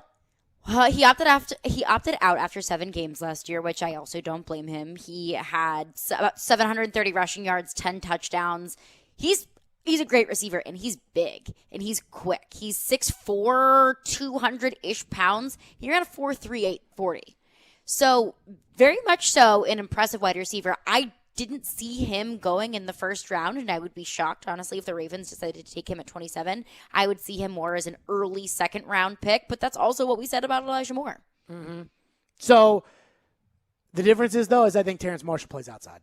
He does, and he's bigger. That's the difference. Terrence Marshall plays outside. About the same speed, you get about the same production, but he's just bigger. And throw him onto the list again. I wonder if the plan is to go corner first round and then Rondale Moore or somebody like that, Terrence Marshall second round, or if the true plan is, hey, we really, really like this guy, so all we want anybody to do is talk about Elijah Moore over here. But we really, really, really just want this guy over here. Tony, Marshall, Bateman, all of those guys, I think, could be in the mix there. Yeah, no, I agree. I think that the possibilities are endless at this point. Matt Moore is this is from Matt Moore. I'm sorry, this is from Matt, and he said Matt Moore is a head case. He lost a game for his team on a stupid stuff. Talk about Elijah Moore. Yes, Matt Elijah Moore cost him the Egg Bowl by lifting his leg up in the end zone. Yes. Sorry. Something the Titans don't need. Take Kadarius Toney. So I don't get too worked up with that. I don't think that's an off-the-field issue. But that goes back to when I asked Robinson about the Isaiah Wilson thing, and he was like, hey, we wanted everybody to be on this, and we wanted everybody. I think there's probably something to that. There's probably something to that. Again, this is draft season. No red flag is too pink. Is it really a red flag? Nope. Let's look at it. So I'm not saying he's a bad kid because he did it. I think that was dumb. But you know what? Everybody does dumb things. I do dumb things like every day. So I'm not going to get too worked up about that. Titans and Truth is in the house. Chris, thank you for calling. Always good to talk to you. Go ahead. How's it doing, Jared? Miss Caroline, how y'all doing? Good. Well, in talking about this, with Elijah Moore, and I know a lot of Titan fans will disagree with me on this and will probably pound me on this, and I don't mind. I'll be okay with Elijah Moore if the Titans trade back. If the Titans trade back and maybe Bateman's off the board and Tony's off the board and they decide to go that route, okay, that's fine. And as you said, you get an extra player out of that deal. But I think Tony and Bateman are better. And I think Marshall may even be better. Those guys can play inside and outside. I just don't think you draft a pure slot corner in the first round. He's got to be special to do that. And Elijah Moore is my last resort, unless they go corner first, which I would prefer them to do, in my honest opinion. It's like with a girl. I like Elijah Moore. I don't love him. Kadarius Toney, I love him. Sean Bateman, I could. Yeah. I think I could fall in love. Elijah Moore is just one that I think I like, and maybe at the end we're just friends. That's just me. Titans and Truth right there. Chris, appreciate it. Now, I will say this. I think TD's in love. When we talk about, okay, if he likes Elijah Moore, but he loves Kadarius Toney, I think TD loves Elijah Moore. And we said he could be his son. Well, did you see what Todd McShay said earlier today, apparently? And what do these guys make of it what you want? But TD tweeted this out. Todd McShay said, Quote, I haven't spoken to a single decision maker in the past week who doesn't have Elijah Moore as that team's number 4 wide receiver in the class. Most seem to have Jamar Chase first, and Devontae Smith and Jalen Waddle are in the same order at 2 and 3. But Moore is getting buzz and appears to be the 4th wideout drafted. So, again, take that for what it's worth. Sal Powell will join us. I would love to ask Sal Powell how much he thinks he's getting lied to this time of year, because I bet it's a lot. 615-737-1025 is the phone number. I don't think anyone would confuse us with, like, Homer radio. I would hope not. You know, like Bobo radio. And yet, Preds fans got mad at me again this weekend. And I just think it is absurd, because the reason they got mad at me, I think, is a good reason for their team. We'll get to that coming up next. It's also time now to give away the T-Mobile Hockey Homegate. ESPN 1025 The Game and T-Mobile have teamed up to give away a hockey homegating party. Text the word RINK to 615-737-1025 now to enter for your chance to win a Dos Equis prize pack, which includes a case of beer, dessert from Nothing Bundt Cakes, a T-Mobile prize pack, and food provided by 312 Pizza Company in Germantown. You must be 21 or older to enter. Stillman and Company, it's ESPN 1025 The Game.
3 seconds remain, and the battle now.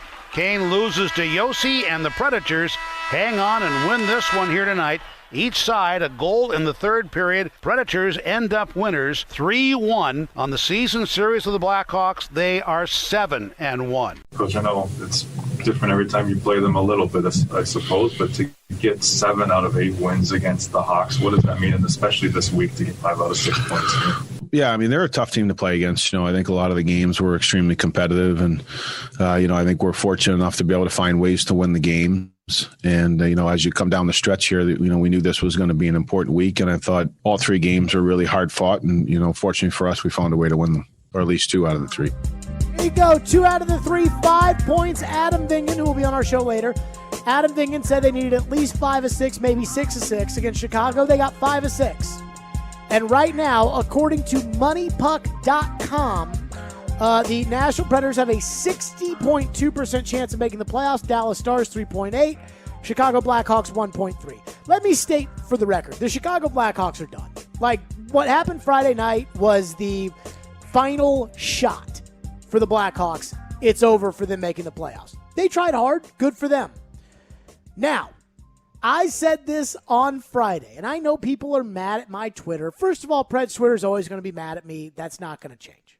I don't live my life to make Preds Twitter happy. But I said it on the show the other day that if they beat Chicago in regulation, I thought they were going to make the playoffs. After the game was over, I said, I think they're going to make the playoffs. I do. I even watched Dallas-Detroit on Saturday night. Dallas ended up winning in overtime. Dallas was clearly the better team, but I thought there for a second Detroit might be able to pull it out. I did say as they were tied 1-1 going to the third period, bet Dallas money line because Dallas was just kicking Detroit's rear end. But if the Predators win tonight, according to MoneyPuck, and I'm not even taking tonight's game into account when I say that they'll make the playoffs, but they will have a 68% chance of making the playoffs, almost 2 out of 3 if they win tonight. They're at 60 now. I think the Predators are going to the playoffs. I think the Predators have proven that they can beat the teams they're better than. They're probably not going to win a lot against the teams that are better than them. The Carolinas, we'll see with Florida.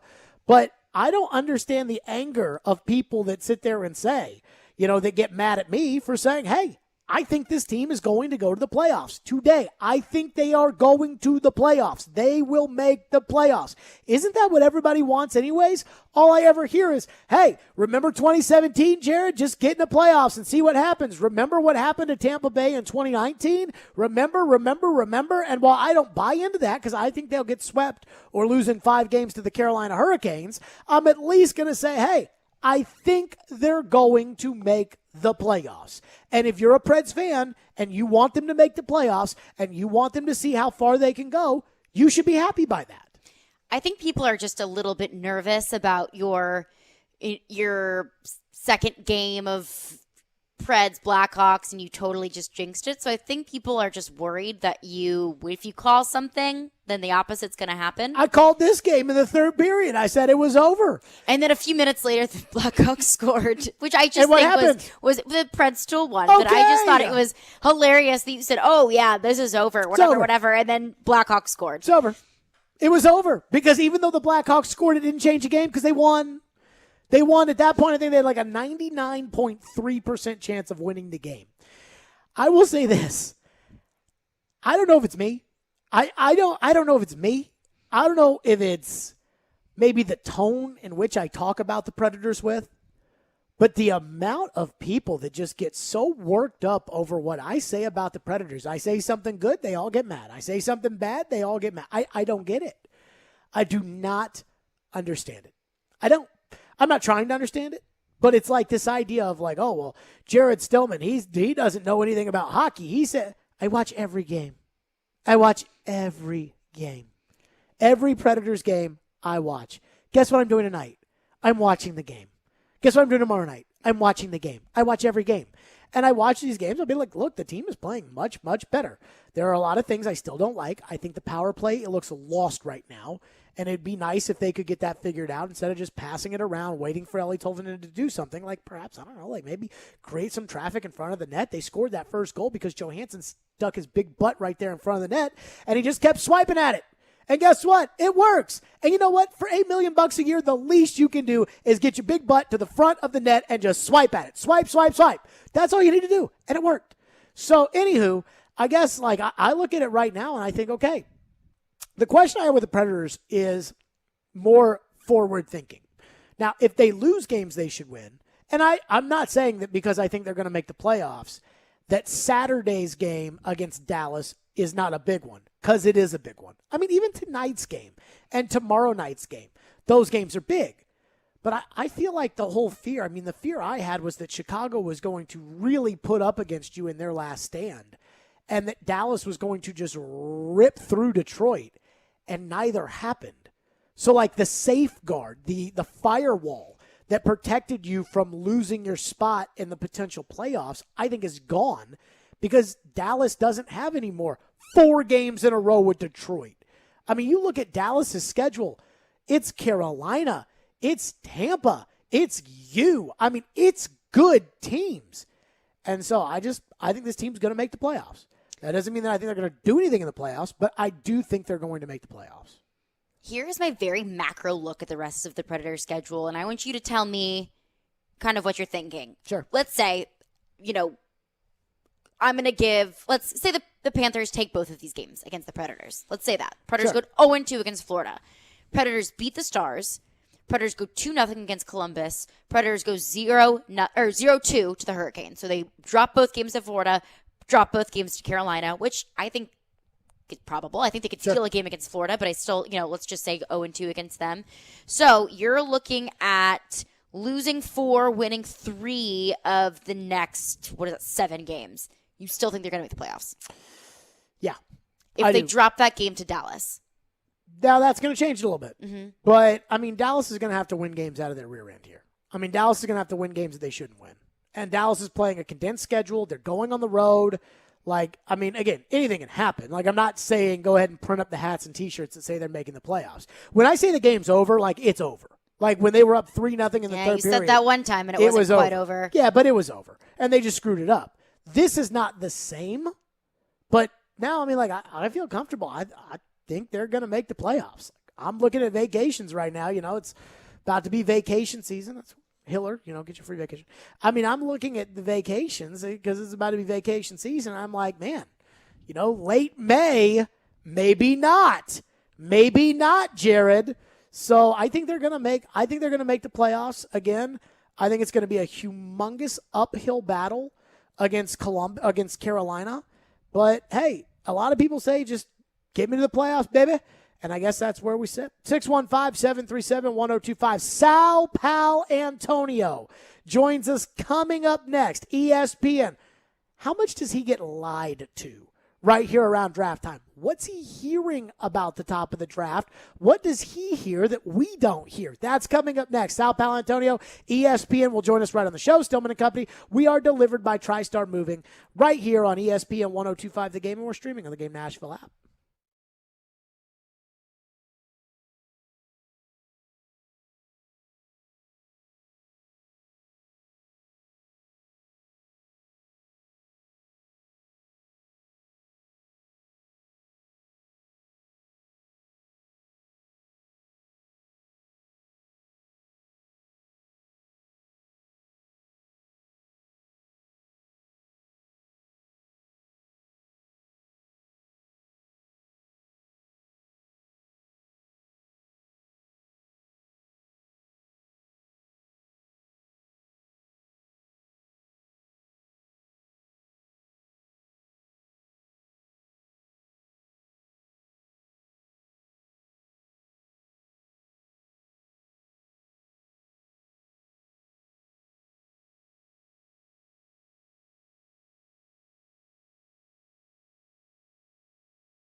Stillman and Company is delivered by TriStar Moving, ESPN 1025 The Game. It's draft week. It's argument week. You turn on the TV, doesn't matter what channel. They are arguing. You'll have a reporter come on and say, I'm hearing this.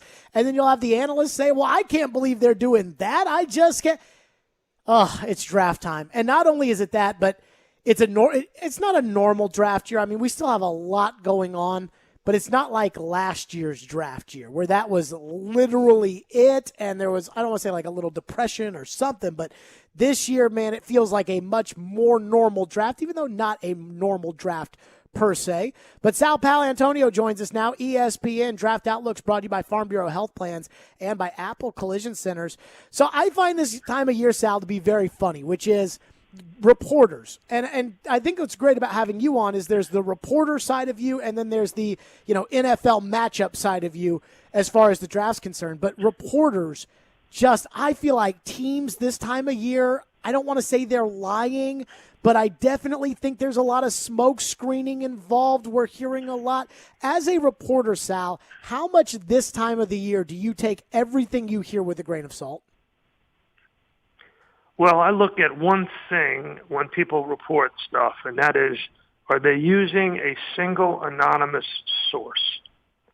Because 99% of the time, as I tell my students at St. Joseph's University, if it's a single anonymous source, that single anonymous source has an agenda. And what you want to do is check it out. As I like to say, if your mother says she loves you, check it out. Because, you got to get your facts straight.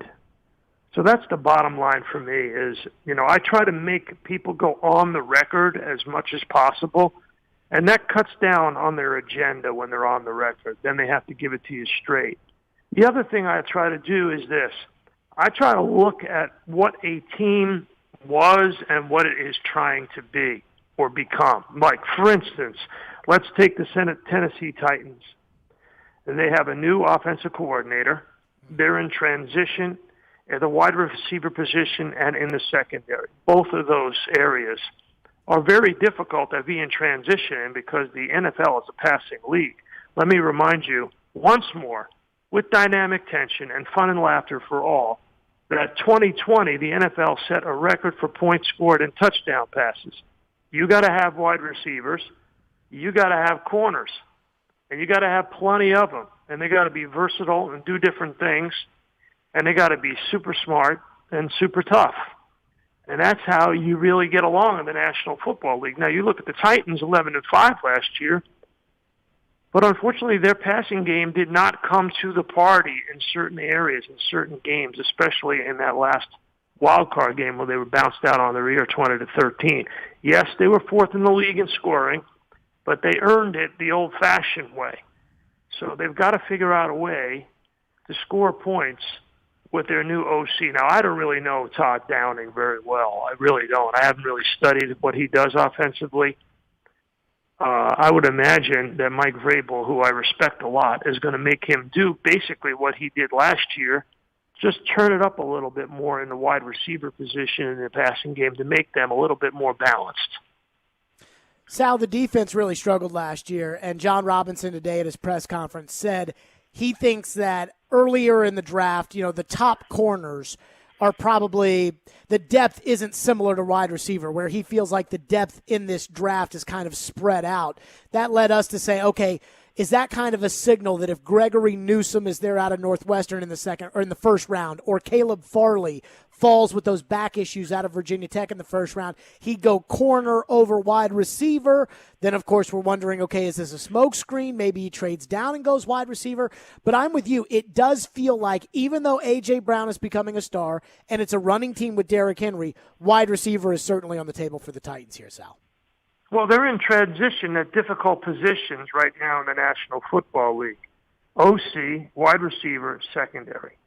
Remember, they played from under center at the second highest rate in the National Football League. They used play action at the highest rate and motion at the fifth highest rate.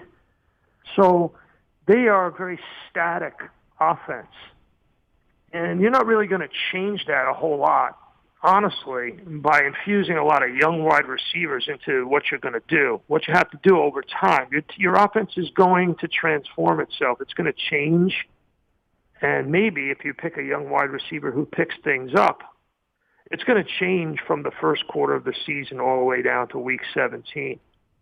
The other thing I'll say is this, Jared, and this is an important point to make in this draft that nobody is making. Nobody. And people need to start paying attention to this.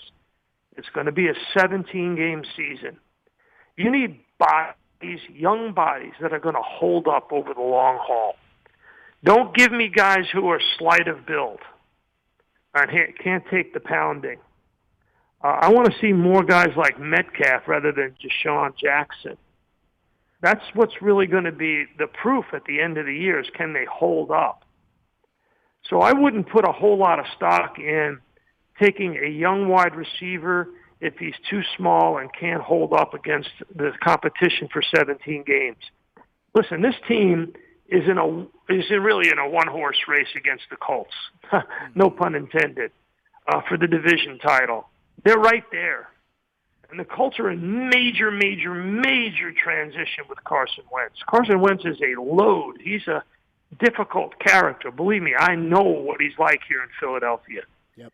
Unless he has changed, he's going to try to put his imprint on that offense with Frank Reich. And it's going to be a rocky transition from the beginning. So the Titans have got to hold on for dear life and try to get themselves with a 17-game season back to 11 wins and maybe steal another one and get 12, which they very well could do because you got a really smart, tough, young quarterback in Tannehill. Well, he's not that young, but he can play. And that's what you're trying to do. You're trying to get some players in there who can get incorporated with a new offensive coordinator and an offense that has a specific profile and that will hold up over 17 games in the 4 quarters of the season. Sal Paolantonio, our guest. There was a report a couple weeks ago. The Titans made it official. Jim Schwartz coming on as senior defensive assistant. The same defensive coordinator, essentially. Shane Bowen will be calling the plays, and we know it's a Vrabel, New England, Dean Pease, Baltimore, Houston defense. But I keep thinking about Jim Schwartz and what he did here when he was defensive coordinator of the Titans. And it makes me think that they're probably going to look at edge rusher at some point because when Jim Schwartz was here, and you know, obviously, with his time in Philadelphia, he loves to bring the blitz and he loves to do it with the front seven. What do you think? What kind of imprint do you think Jim Schwartz can have on the defense? Well, I think you're absolutely right. But he doesn't blitz that much. The Eagles were always in the bottom 5 of blitzing under Jim Schwartz. He will rely, and that's why I agree with you, that edge rusher will be definitely something that they will focus on in this draft. Because he will bring the pass rush with 4 and hope it gets home. The biggest problem that I saw with Jim Schwartz last year in Philadelphia is he played a lot of single high safety and let that safety be vulnerable. And the Eagles wound up giving up a lot of easy big plays and easy points. Titans can't afford to do that. They were 24th in scoring defense last year. So, and I think their pass defense was close to 30. It was down near the bottom 3 of the league. Oh, it was awful. So, yeah. So you know, to me, I want to see what Schwartz's impact is going to be if he is going to play more conservatively on the back end and try to put some pressure on the quarterback with more than just 4 rushers. Now, according to ESPN stats and information, and I like to look at outlier numbers, and the big outlier number for me in 2020, other than points scored at a record level, was that NFL defensive coordinators couldn't figure out how to stop all the passing touchdowns and the points. So they really turned up the heat with extra pass rushers. They blitzed at a rate of 28%, which is the most in 5 years in the National Football League. They really turned up the blitz. Blitzes were more exotic, more difficult to decipher. They sent more than 5, sometimes 6. And for most of the year last year, Jared, NFL defensive coordinators blitzed over 33%, a third of the time. It settled in at 28, which was still a 5-year high. So they were trying to stop the passing game as much as they could. And if Schwartz does not bring extra rushers and does what he did in Philly and just rushes with 4 with that wide 9, color me skeptical on that one, Jared. I'm just a little skeptical that's going to work in today's game. Yep. Sal Powell with us. What do you think of the drama with San Francisco at 3? I keep reading all this stuff. Today it comes out a report that San Francisco is picking between 2 players at 3, and I'm thinking, wait a minute. If you were to go buy an engagement ring, you know who you're buying it for. And if you were to go trade 3 first-round picks to move up to 3, you know who you're doing it for. What do you make of the latest kind of drama with that 3rd pick in San Francisco? Jared, I'm with you, man. I'm with you. I mean, you got to know who you're going up to get if you're investing all of that in there. Now, I think Vegas has Mac Jones as the odds-on favorite. I do believe. Yep. And everything that I'm hearing, the same thing is that. But again, going back to what you said very early on, you don't know until you know. But I would say Mac Jones is the guy that everybody is focused on that the Niners will pick. Now, I'm blown away that John Lynch and Kyle Shanahan went all the way up to 3 to take Mac Jones and invested 3 first-rounders in it. That's, it just kills me that is the case. And, since 2009, there have been 37 quarterbacks taken in the first round. And only one of them has taken their team to the Super Bowl and won it. That's Patrick Mahomes. So it is really, really a roll of the dice to invest 3 first-rounders in a guy, Mac Jones, who at the collegiate level didn't show the kind of promise that Trevor Lawrence did, and you're picking him 2 picks later. Yep. It's funny you say that because when I used to do the show with Floyd, he would always talk about the 95 draft and picking Steve McNair over Kerry Collins. And he said people would say to him about, Steve McNair did all this at Alcorn State, but Kerry Collins is playing at Penn State, and he would say, let's put Kerry at Alcorn State and see what happens. I feel that way about Mac Jones. I'm like, let's put him at North Dakota State and see what happens. And I'm not knocking Mac Jones or anything like that, but I use that line of thinking, Sal, because every single time we talk about Mac Jones, it's like, hey, it sounds like they're taking Mac 3rd, but because everybody kind of wants to put their 2 cents in on the but factor.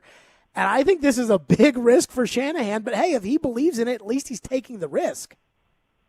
No, I don't like taking the risk. I disagree with you. I think it's a total boom or bust. And you can't boom or bust at that position. Jared, this past off season, we saw the Eagles and the Rams trade away quarterbacks that they went up in the first round to get. Neither one of them won a Super Bowl for their teams.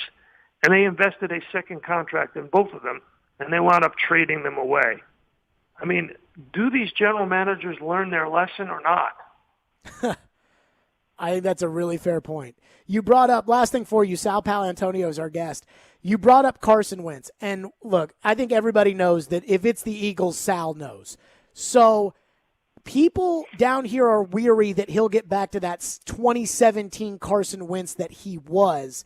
I think Indy is trying.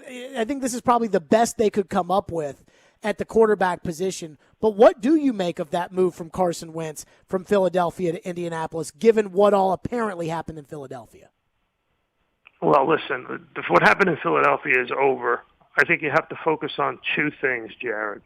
One is Frank Reich is a very good coach. He's a very even-keeled former player who did a lot of things in the NFL. Players listen to Frank Reich. Carson Wentz listens to Frank Reich. Carson Wentz doesn't listen to very many people. I'm not saying he's uncoachable. I'm just saying he likes to have his input. But with Frank Reich, he will just listen. So that's one. I think that will help Carson Wentz in the transition. He needed a change of scenery. The other thing, though, is the players in that locker room know the baggage. Players talk. Players from different teams talk to one another. It's a very close-knit fraternity. They know what happened in Philadelphia. They know how it ended. And it's going to be up to Carson Wentz to mollify that, to make sure that he does the right thing in the locker room, to make sure that he is a good teammate, a coachable player. This is his last chance. And players will know that, and they will test him. And they won't test him that much because they need a quarterback, obviously, but they will test him, and they'll see. And it's important how Carson Wentz reacts in those situations. And again, 17-game season. Been a long time since Carson Wentz finished a 16-game season, no less a 17-game season. I'm telling you, Jared, the number one storyline of this offseason was going from 16 to 17 games. How will head coaches do load management with their starters and their stars and their older players? You play 65 to 70 snaps on average in an NFL game. You're going to have to find 65 to 70 snaps off for these older players and your stars. Late in games, you pull them off the field if you're ahead. How do you manage that? What will the impact be on fantasy football? What will the impact be on gambling, considering the NFL just made a deal with Caesars Sportsbook? I mean, going to that 17-game season was such a big thing. It's really going to have an impact on playoff implications, fantasy football, gambling, how you utilize players. Load management will become a term that people were familiar with in the NBA. They'll be familiar with it in the NFL by the end of the season.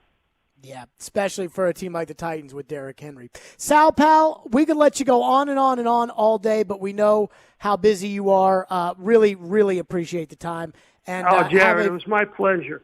My pleasure. I love tennis. I love Nashville. I love that gold chair. Hey, did I just hear that going in, your sponsor was a moving company? Is that because so many people from the Northeast are moving to Tennessee? Is that what's happening? The Northeast, California, Chicago. I got to tell you right now, you can't buy a house right now, Sal, here in Nashville, because the second you try to buy a house, somebody from California or somebody from Illinois is moving. They're selling their homes and they're moving here and they're paying in cash.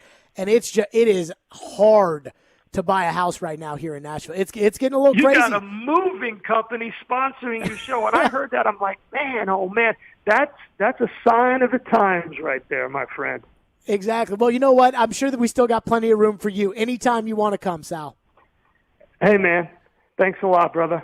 Yep. Sal Powell, one of the best in the business, if not the best, joining us here on the program. Again, our draft outlooks always presented by the fine folks at Farm Bureau Health Plans and Apple Collision Centers. Boy, I tell you, Sal, man, he keeps bringing up that 17-game schedule. I'm like, I didn't think about it like that. I guess I did, I'm not so sure. We'll react to Sal. Plus, we got your tweets, 615-737-1025. I mean text, 615-737-1025. Plus, I do think John Robinson tipped his hand. And I think Sal might have hit on it. But I do think that John Robinson tipped his hand today as to what he really wants on Thursday night. We'll get to that next. Stillman and Company. We're live from the wholesaling studio, powered by RumbleOn.com. It's ESPN 102.5 The Game, and we're streaming on the Game Nashville app.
Man, was Sal Paolantonio good.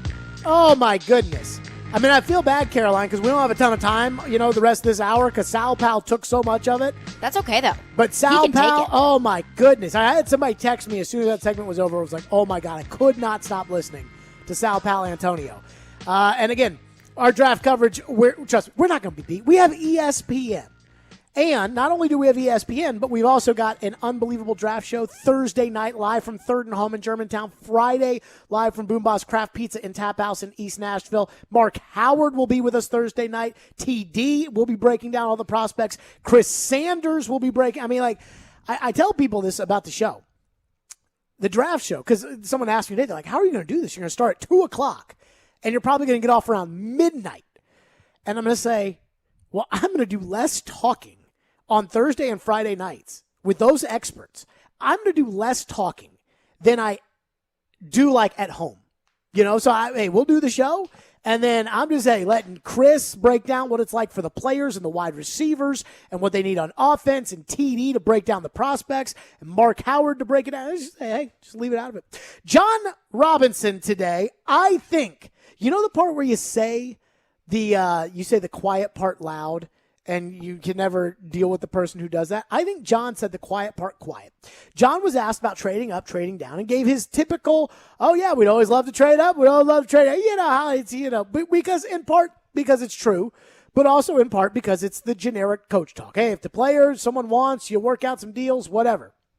But I think John tipped his hand in what he wants on Thursday night. And it came when he was talking about the amount of picks they had. And I think he kind of, said the quiet part quiet, but it definitely stood out to me when he said it today. Here's what John Robinson said. John, is 4 picks in the top 100 a big number, a good number? How do you look at that? What's your opportunity here the first 2 days of this draft? Wish I had more than 4. But that's what we've got. We'll see what we can make out of that. Can we turn 4 into 5 or maybe 6? I think, I've got some calls to put in this week around the league with other GMs just to kind of gauge their willingness to move around, Thursday night and Friday night.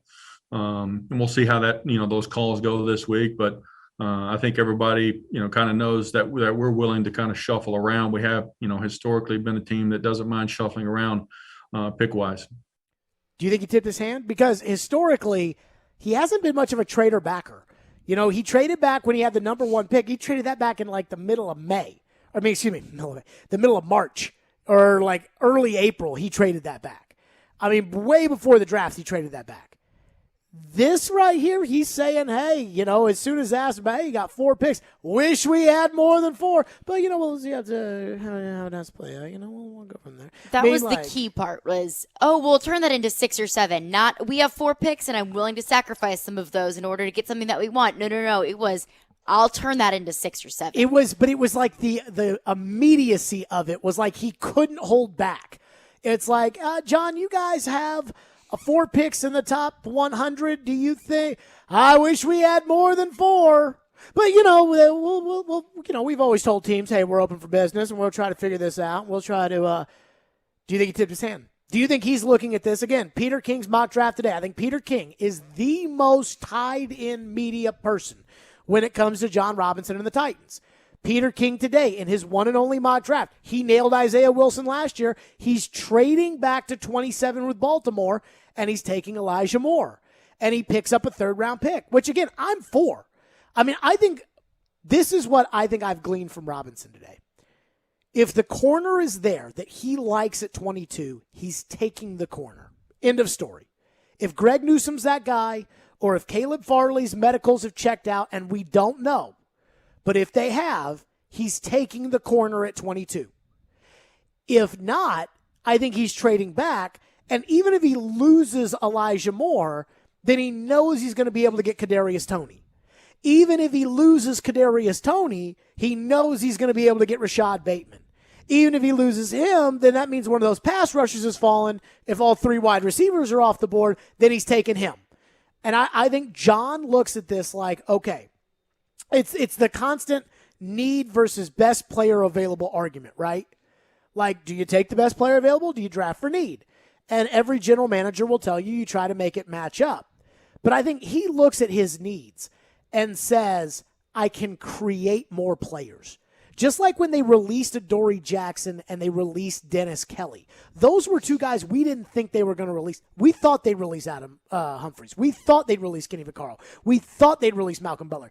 And then when they released Adoree Jackson, Dennis Kelly, it was like, oh my God, like what are they doing there? And it's because they're creating more cap space for more players. Here, I think it's one of those things where you don't have a tight end, you need a tight end. You need help at corner. You need pass rush. You need receiver. Well, you only got 4 picks in the top 100, so what do? You create more. And it means that you're not going to get your first pick of the litter here, but you create more. I saw David Beauclair wrote an article, and I didn't read it, but I saw the headline, which was, because of Derrick Henry, the Titans won the trade with the Rams. And I'm like, no, the Titans won the trade with the Rams for the Jared Goff pick because they got an all-pro in Jack Conklin in that trade. They got Corey Davis in that trade, 4 years of a decent receiver. They got Jonnu Smith, their starting tight end, in that trade. And they got Derrick Henry, the league's rushing champion, in that trade. Think about it. The highest paid tight end on the market, first guy off, Jonnu Smith, he was in that deal. The highest paid tackle last year, Jack Conklin, was in that deal. Corey Davis was an almost $40 million player, was in that deal. And you got Derrick Henry, the best running back in the NFL. I'd say you won the trade. The other team just tried to ship that guy off and had to include 3 first-round picks or 2 first-round picks or whatever it was. I think you won the trade. But I think that's what Robinson's doing. I think Robinson, and we've talked about trading back for forever. I think he tipped his hand today. I think he wants to trade back if the corner is not there.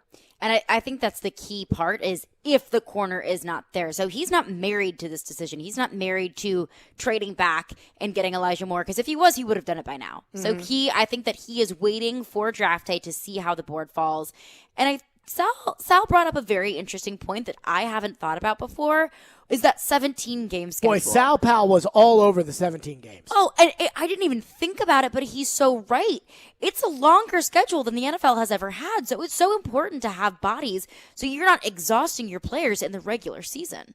So I would agree, but I don't think that changes your draft strategy. I think you just treat it like, hey, everybody makes playoffs. I don't think it changes your draft strategy, but it is something new to consider while drafting. Maybe. I just think it's like one of these things where, hey, everybody's making the playoffs this year. Because if you made the playoffs, you play 17 games. I could be wrong, but that's the way I would approach it. 615-737-1025. Question for the callers and the texters. Did Robinson tip his hand today about trading back? Wish we had more than 4. For a guy who hasn't done a lot of trading back. What do you think? 615-737-1025. Stillman & Company. We're right to your phones next. We are live from the wholesaling studio, powered by RumbleOn.com. I already told people that this hour. It is, though, important for me to tell the fine folks out there not just how excited we are about all of this stuff that we got going on, but that golf is coming back. That's right. Pro Golf is coming to Nashville this May with the Simmons Bank Open. So let's give something away. Text the keyword golf right now to 615-737-1025. I'm sorry, Caroline. For your chance to win a weekend pass for 4 to enjoy the event in style, including food and drink, plus a Predators gift pack, including polo shirt, golf balls, and an umbrella. Text golf now to 615-737-1025. Enter to win. Sorry about that. The text line is now going to explode, but that's okay. That's all right. It's all good things. I believe in you. Stillman & Company, it's ESPN 1025 The Game.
at 22, it seems like that's a spot where a lot of teams will move back. Do you think it's any more likely that you might move back this year than other years?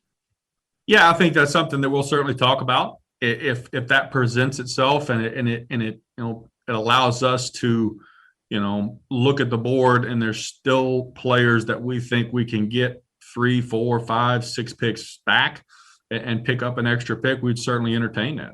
But you don't want to trade back just to trade back. There's got to be kind of a what's the return on that move, and can you still get a player that you want, and maybe pick up a pick in doing so. So he's telling the truth right there, but it didn't seem very coach talkish from John Robinson, other than the wish we had more than 4 earlier today. Caroline Fenton, do you have a thought, or do you want to go to the phone? Take it to the phone. Phones we go. 615-737-1025. Ellie has been waiting patiently. He's going to kick us off this hour. Phone line driven by WilsonCountyHyundai.com. Ellie, go ahead. I think for the Titans, the key will be Najee Harris. If he's available at our pick, I wouldn't be surprised if Buffalo calls us, Pittsburgh calls us, or even Atlanta calls us with a second-round pick, because I think the Jets would jump all over him with the next pick, and those teams need a running back. And they could probably get a second and third-round pick or a first and a third-round pick for him, because there is no running back like him in the draft. There are wide receivers, cornerbacks, but there's no running back that as good as him, I think. Thank you. Thank you, Ellie. I think that's a pretty good point. I was thinking about this. I'm going to have a mock draft on Wednesday, and I was looking, as I was putting it together, and Najee Harris to the Jets at 23 does seem like good value, fitting a need, top running back in the class, better than Travis Etienne kind of pick. And I look at 21, that's where I see the corner, Caleb Farley, who I think will be the 4th corner in the draft. I think he goes to 21 because anybody picking behind the Titans that wants a corner would have to move up to 21 with Indianapolis, who is a perpetual trader backer in Chris Ballard's tenure, that they would then move up to 21 to take the corner. I think it's a very fair point about Najee Harris. Perhaps if the player you like is gone, it's not a huge move from Pittsburgh. What are they, 25? 24. 24? It's not a huge move at all. I mean, then you're only really picking up a 5th. But could you imagine if Pittsburgh moved from 24 to 22 to jump the Jets? You probably get the player you still want, or you can trade back down again and pick up even more draft capital. I understand what John Robinson's saying. You don't just want to trade. Miami gutted their entire team a couple years ago, and it felt like they just got picks to have picks. And then all of a sudden they're taking, Noah Igbenogany, at the end of the first round, who probably didn't fit there. Are they getting good players with those guys that they gutted their roster for? So I understand what John Robinson's saying. I just feel like in this draft, if the corner's not there, I think he's going to try to trade out of it. Najee Harris, as the corner brings up, I think is probably a good target if they want to go that route. Let's go to Michael, who's up next here on Stillman & Company. Thank you for calling. Go ahead, Michael. Hey, guys. Thanks for taking my call. The problem that I have with trading up or down or anything to deal with that is that there's 31 other teams that are looking to possibly be doing the exact same thing, unless you're like Jacksonville, who is obviously going to be taking Trevor Lawrence. And the problem with saying, oh, we should trade up if this guy's not here, trade down if this guy's not here, we just have no idea what every other team in the league is going to do. Like last year when the Falcons drafted A.J. Terrell at 16, I had never heard of that dude before the draft night, and I'm sure a lot of people hadn't either. So my question is, with all that in mind, I think no matter where he goes, I think that Patrick Surtain is the best cornerback, and if for some he falls super low, possibly within our range, what is the minimum, if 18 picks go by and he's still there, what's the cutoff, in your opinion, that, okay, we need to trade up to go get Patrick Surtain? So I appreciate your call, Michael. I don't think there's any chance of that happening. Let me state that for the record. We have talked about if Devontae Smith's size is an issue and he falls, and you wanted to go up to go get Devontae Smith. Patrick Surtain is gone by the 12th pick in the draft. J.C. Horn is a possibility if Patrick Surtain is the first cornerback taken. I doubt he slides as low as 18 or 19, but also another option. See, I think they're both gone by 12. Yeah. I think Dallas goes with one of them at 10. I think the other goes either with the Giants at 11 or at 12, to Philadelphia. I think that other one takes Devontae Smith if they're not afraid of his size. I think so. I mean, the Devontae Smith size is a factor. I don't really think trading up is much of an option for the Titans this year. Even if there's a run on the corners early. So let's say Arizona at 16 goes Greg Newsome, which is where I think he'll probably go. Because I do agree with Mel Kiper, who said that he thinks that Farley and his medicals have dropped him below Greg Newsome.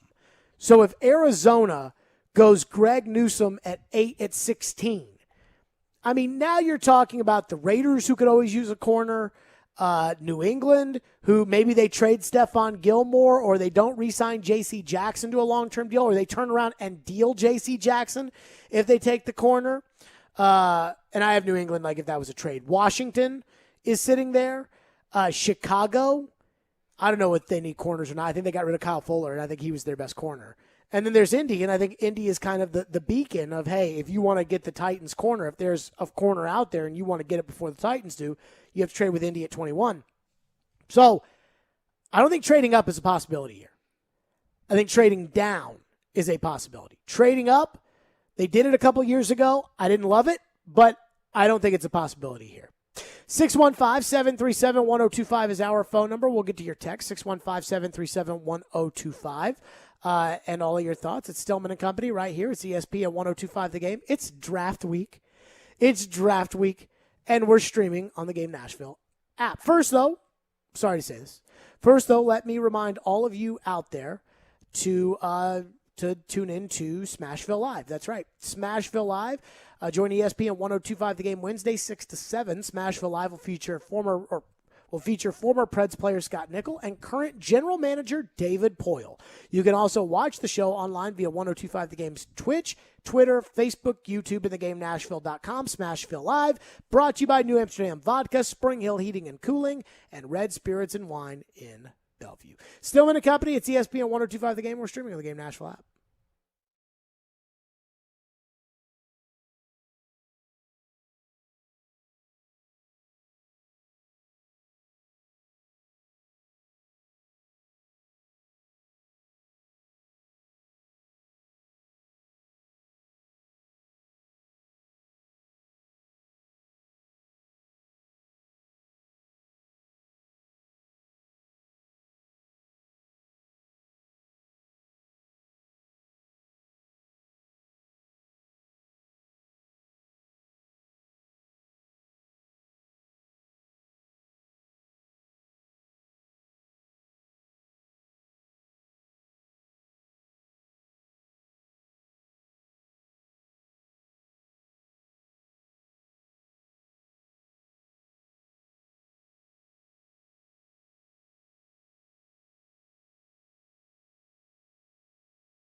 Apparently, I'm the last person that gets to know everything around here. I guess people just don't tell me. They don't. But you know what? I'll save that. How I'm the last person to know everything. But apparently, I'm the last person to know everything around here. Draft week this week, but that doesn't mean it's not time for headlines with Caroline.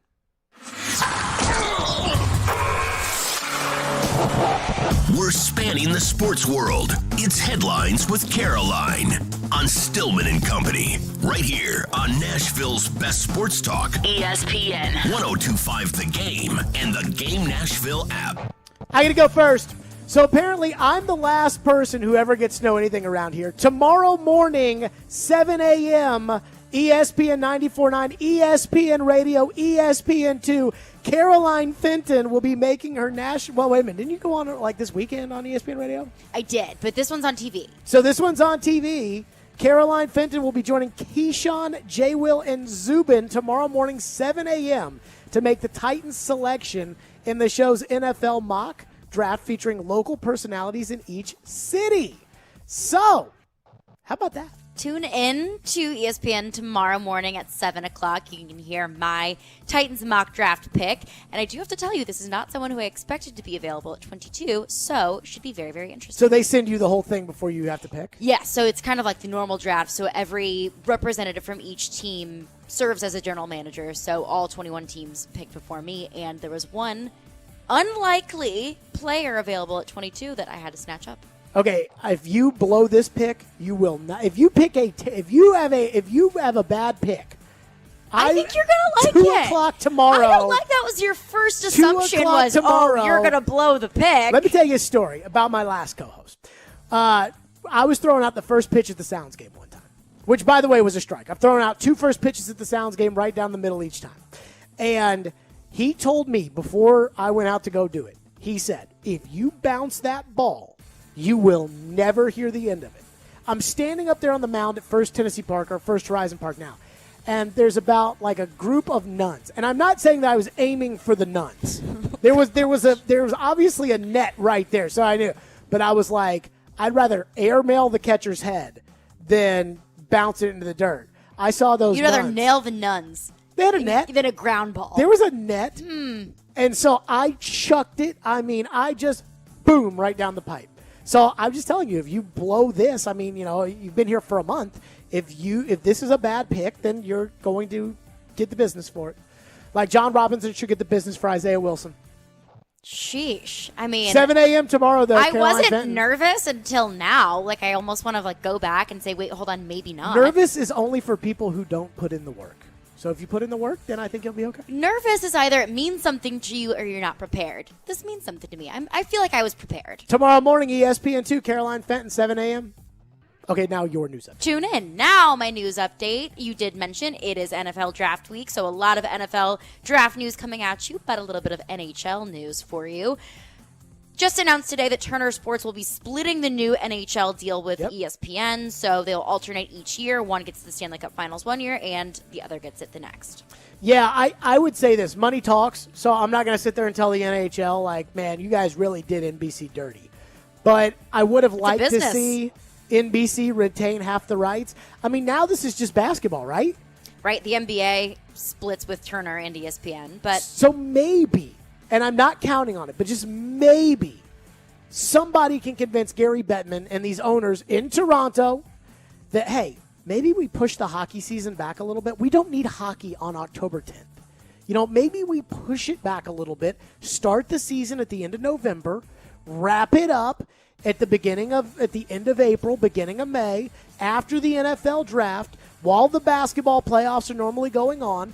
Then you start your playoffs, and then basketball will be well over by the time that your conference final and Stanley Cup final are rolling, and you'll have the whole sports spotlight because it's either the hockey finals or the Chicago White Sox and the Texas Rangers. And my guess is people rather care about the hockey finals more. That's just me. People in Texas may not, but that is very, very interesting, though, when it comes to networks because you have to juggle getting all of these robust rights and having access to all of these games, but also not cannibalizing yourself and having the Stanley Cup Finals at the same time of whatever else may be on your I mean, network. is this going to be where basketball is on one channel one night and then hockey's on the channel the next night? It could be. See, I don't like that. You're really diversifying your audience. Yeah, I don't like it. Moving on. So today in Kyle Shanahan's press conference, a reporter asked, what are we going to see from Jimmy G? Is he going to be out there on Sunday? And here is what he had to say. I can't guarantee that anybody in the world will be alive Sunday, so I can't guarantee who will be on our roster on Sunday. So that goes for all of us. That sounds like to me, hey, no, he's not. He's not going to be out there. A very rehearsed answer, by the way. Kind of a morbid answer. So I think now Shanahan and Lynch are having fun with it. I mean, I think it's now gotten to the point to where they literally are having fun with it. Like, I don't know if you know this, Caroline, but I have fun.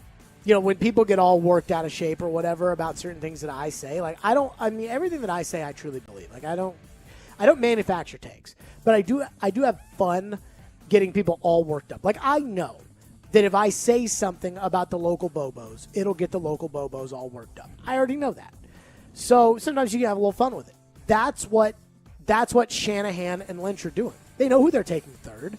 They knew who they were taking third when they traded up to pick third. But now they're just having fun with it. Now they're leaking stuff. Like, hey, watch this. Yeah, Ian Rappaport? Uh-huh. Yeah.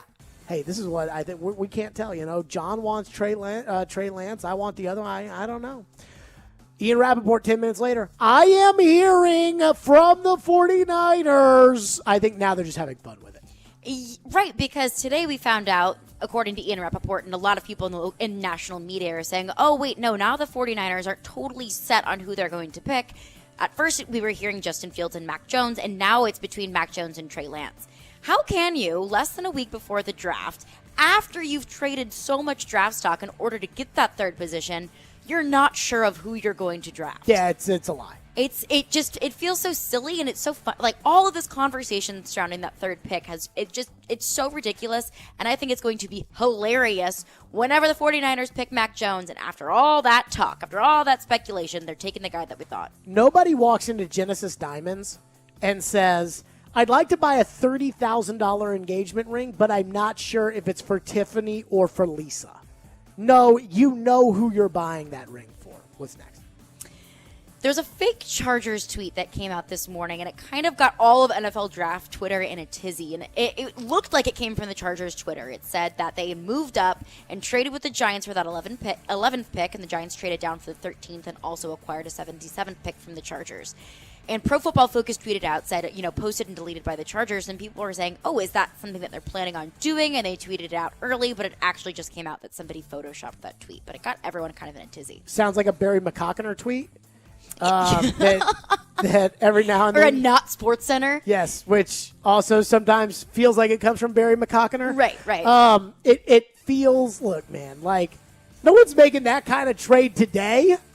Those trades may be agreed to in principle. I heard Mike Tannenbaum say on ESPN last week that the deal for Darrelle Revis he had made well in advance before the draft, which is, hey, if your guy's not there, then we'd like to do this deal. And I think John Robinson said he's calling teams today. I think that's legit. I think that there are a lot of talks of, hey, if the guy you like isn't there, will you be willing to move down for us? And I think there's some of that. And then I think a lot of it is in the 15-minute window or 10-minute window or whatever the hell it is now. I think that's also part of it too. But no, you're not announcing a trade like that today. The only trade that's up for trade today is the 4th overall pick. That's it. Everything else will happen either on Thursday or will happen like even Friday and Saturday.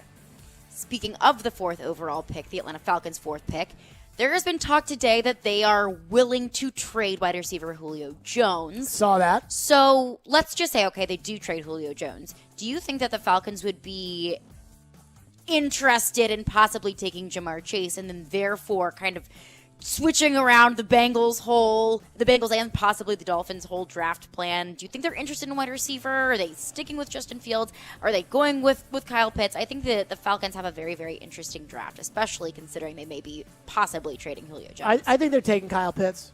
I wouldn't read too much into this. I think it was Peter King hypothesized in his Football Morning in America column that they might trade Julio Jones. And it's like, if Peter King writes it, then it's, we got to talk about it. Peter King said. But I don't think anyone's really all that interested in Julio Jones. The cap's gone down. I mean, hey, J.J. Watt got all that money, so maybe I'm wrong. He has, the a cap's $23 million gone salary down. cap? Yeah, so you'd have to spread it out over the 2 years, which is what Atlanta would have to do. What his cap hit to Atlanta is not what it would be to you because you didn't pay him a signing bonus. Right. But, I mean, it does kind of feel like it's kind of over for Julio. I think a lot of it will be what do they do? I mean, I still haven't ruled out the idea that they go quarterback at 4, though it feels like they're not going to go quarterback at 4. Those are headlines with Caroline. 615-737-1025 is our phone number, 615-737-1025. Coming up next, John Robinson had his press conference today. I have 5 legitimate takeaways. I think that I truly believe now. I mean, truly believe after having listened to Robinson today. We'll get to those next. Plus, we got a big hockey game to discuss as well. That's all coming up next hour. Adam Vingan will join us. 615-737-1025 is our phone number.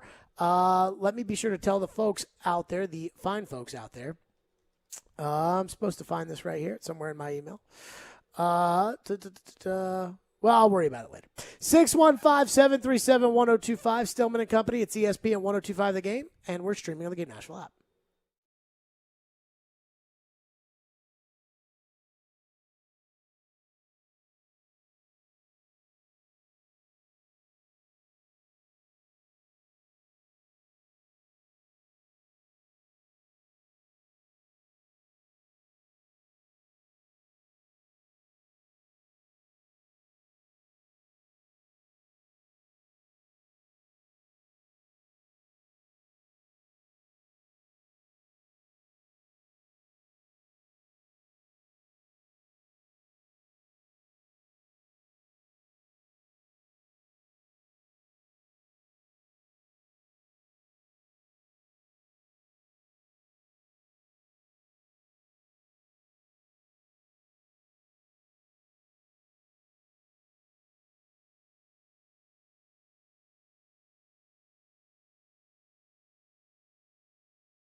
Stillman and Company is delivered by TriStar Moving, ESPN 1025. The Game general manager John Robinson spoke today, Titans general manager. And I always think it's important that, like, a lot of the stuff you hear from a coach, a lot of the stuff you hear from a general manager, it's all coach talk. It's all coach speak. And a lot of times it's because they don't really want to tell you because they don't want it out there. And no offense, but like when Floyd and I negotiated contracts a couple of years ago and it came out and it was in the Tennessean and like, we had those deals done a long time before that came out. Like, I always laugh about it because the deal was done for, we didn't talk about it because we didn't want it out there. I mean, when we at Caroline, how long were you in the fold with us for before it got out there that you were going to be a part of the show? For sure, like, pen to paper, I was 3 locked weeks? in a couple weeks. Yeah, a week 3 or weeks. two. Yeah. Okay. So, like, when you don't want people to know things, you just don't tell them. But John Robinson today did say some things that I think give me feeling about Thursday night. So I have 5 things, and they're not just takeaways, but they're like legitimate things I believe for Thursday night. The first thing in this draft is I believe John Robinson will go corner at 22 before he would go wide receiver. He was asked today about the depth between the two positions. Here's what he said. No, I'll start with the receiver group. I think that that group it's pretty balanced from top to bottom. You certainly have some premium players at the top, and then there's good depth players and role players, really all throughout the draft. I think the corner group, there's some good players at the top and kind of in the middle, and then at the backside, in the back, you're kind of drafting some traits. There's some guys that are really fast at the back end. There's some guys that are really good tacklers. It's really kind of, what you want for your football team. To what degree can they play in the kicking game? It's important for that position. So I think both position groups have pretty good volume. The receivers are maybe a little more evenly spread, let's say value-wise, maybe more so than the corners. So there you go. The value matters to him more at corner than it does receiver. So if Greg Newsome is there and Elijah Moore is there, he's more inclined at 22 to go with Greg Newsome before he would go with Elijah Moore. That's my first takeaway. The second takeaway is I believe he wants to trade down. Now, I think in every draft you'd like more picks, but how often are you really willing to truly trade down? This year, I think he proved today he's willing to trade down. Wish I had more than 4, but that's what we've got. We'll see what we can make out of that. Can we turn 4 into 5 or maybe 6? I think I've got some calls to put in this week around the league with other GMs just to kind of gauge their willingness to move around. Thursday night and Friday night, and we'll see how that those calls go this week. But I think everybody, kind of knows that we're willing to kind of shuffle around. We have, historically been a team that doesn't mind shuffling around pick-wise. So I think forget about all the coach talk he had at the end of that, Caroline. The really like to have more than 4. I'm having some calls with teams today. That's all you need to hear. I think if that corner he likes isn't there, pass rusher he likes isn't there, I think he's moving down. And I think it's because he wants more than 4. I think he wants a tight end early in this draft in the top 3 rounds. I think he wants a corner in the top 3 rounds. I think he wants at least one receiver in the top 3 rounds. I think he wants a D lineman in the top 3 rounds. I think he wants more. I wonder if he feels like he has to make up for the Isaiah Wilson pick by adding a pick with the first round this year going forward. I don't know if he thinks that, but I think that is a very reasonable thing to assume, because if you look at the Titans draft last year, they may as well not even picked in the first round. Forget trading down and accumulating picks later they may as well just may not have even existed. So in a way, he really does kind of have to make up for the Isaiah Wilson pick, not necessarily in that offensive tackle position, but just in a player that can play now, a pick that's not going to make you look bad. The third thing, I believe, I don't think he's going pure slot in the first round, Elijah Moore, unless he thinks that player can help the Titans out in the kicking game. Here's what he said. I think that, you got to define the role for the player. To what degree can he also play on the outside tee? Does he give you anything in the kicking game? Maybe as a returner. How does he change the game? Is it a speed component? Is it a get open component? Some guys get open. I've had this discussion before about with the slot receivers. There's some speed slots. They're just down the field vertical guys, and then there's some shifty make you miss kind of guys, and the guys that can do both, probably have a little bit more value. And I think that at the end of the day, at the receiver position, we tell all these guys, and we've said it for 6 years now. Get open, catch, and block. Those are the three most important things for the receiver position. And there's certainly some inside receivers, some slot receivers that fit that bill this year. So I think it's clear to him that if he takes an inside guy in the first round, he better be able to play outside, or he better be able to help out in the kicking game. Elijah Moore did participate in the kicking game at Ole Miss, just like A.J. Brown participated in the kicking game, but he didn't really do much. So I have a hard time thinking Elijah Moore at 22. Again, Peter King mock draft today. Peter King nailed Isaiah Wilson last year. Peter King mock draft today, trade down to 27 Elijah Moore. So I think that, again, taking away from what Robinson said, I hear that slot in the first round, and it sounds like, hey, he better be able to do something else if I'm taking a slot in the first round. To be noted, Kadarius Toney was a kick and punt returner. He had 7 kick returns for 155 yards, 11 punt returns for 139 yards and a touchdown in 2020. So there you go. That's more than Elijah Moore. Right. Keep that in mind as we keep a debate we haven't had that I'm sure we will have this week because we have 20 hours. A debate we haven't had is Toney or Moore. Because I think everybody in the national media is saying Moore over Toney. We had Jim Nagy on from the Reese's Senior Bowl who said Toney over Moore, and it didn't even sound close listening to him talk. The fourth thing I believe is John Robinson was asked about edge rushers, and he talked about kind of the diversity of edge rusher in the class. And yeah, there's some guys here, some guys. I think that we should expect at least one edge rusher in the first 3 rounds. There's not a lot of depth to that other than I just think we all know there has to be an edge rusher at some point. And you would think that would be the first round.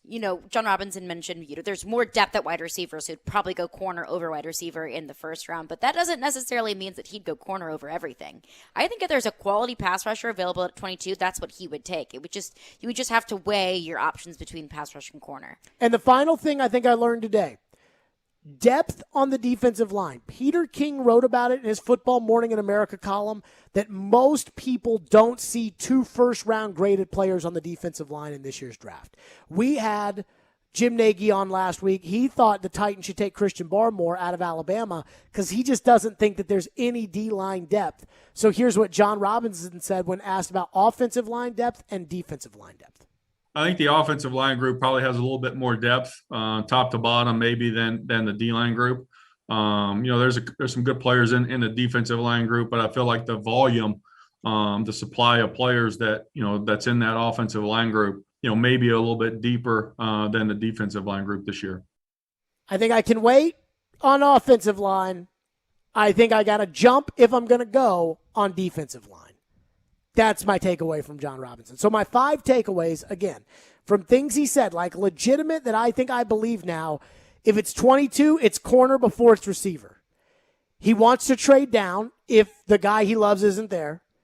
He's not going pure slot unless that player helps in the kicking game. And Caroline did the research. It looks like Kadarius Toney does more in the kicking game than Elijah Moore, although it's not just the results of the kicking game that tells you who's better. We should expect an edge rusher in at least the first 3 rounds. And if they go D-line, it will be early. It probably won't be late. 615-737-1025 is our phone number, 615-737-1025. We will get to your texts, your thoughts on the Titans, and your calls, your thoughts on the draft. 615-737-1025. Stillman and Company, we are live. It's draft week. We're live from the wholesaling studio, powered by RumbleOn.com, plus a big Preds game tonight. So I have to get on Caroline a little bit and the callers, and I will do that. 615-737-1025. Plus, Adam Vingan will join us, Stillman & Company. We're live from the wholesaling studio, powered by RumbleOn.com. Hiller Plumbing, Heating, Cooling, and Electrical. Hiller, my guys, they're giving away free vacations for you and your family this month, and the month is coming to a close, so you gotta sign up now.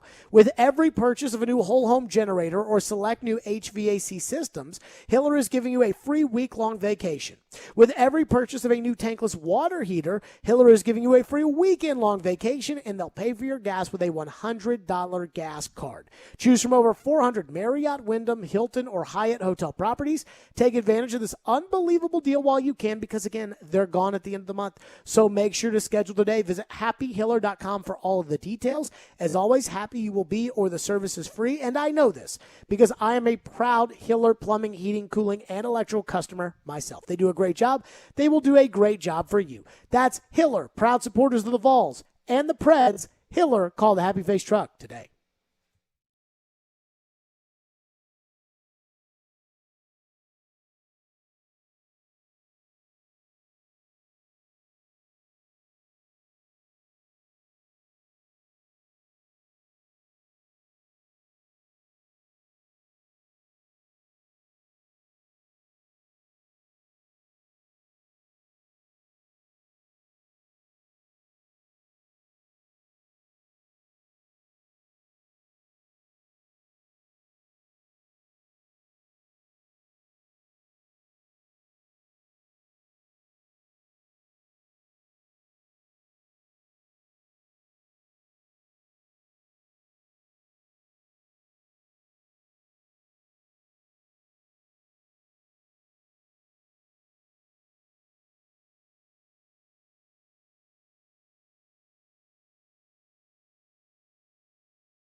How are you kind of viewing, need at positions versus best player when it comes to the first round this year? Obviously you've got some positions where you're probably looking to add some guys early on. I mean, are you looking and saying, hey, we need to have this done by this time?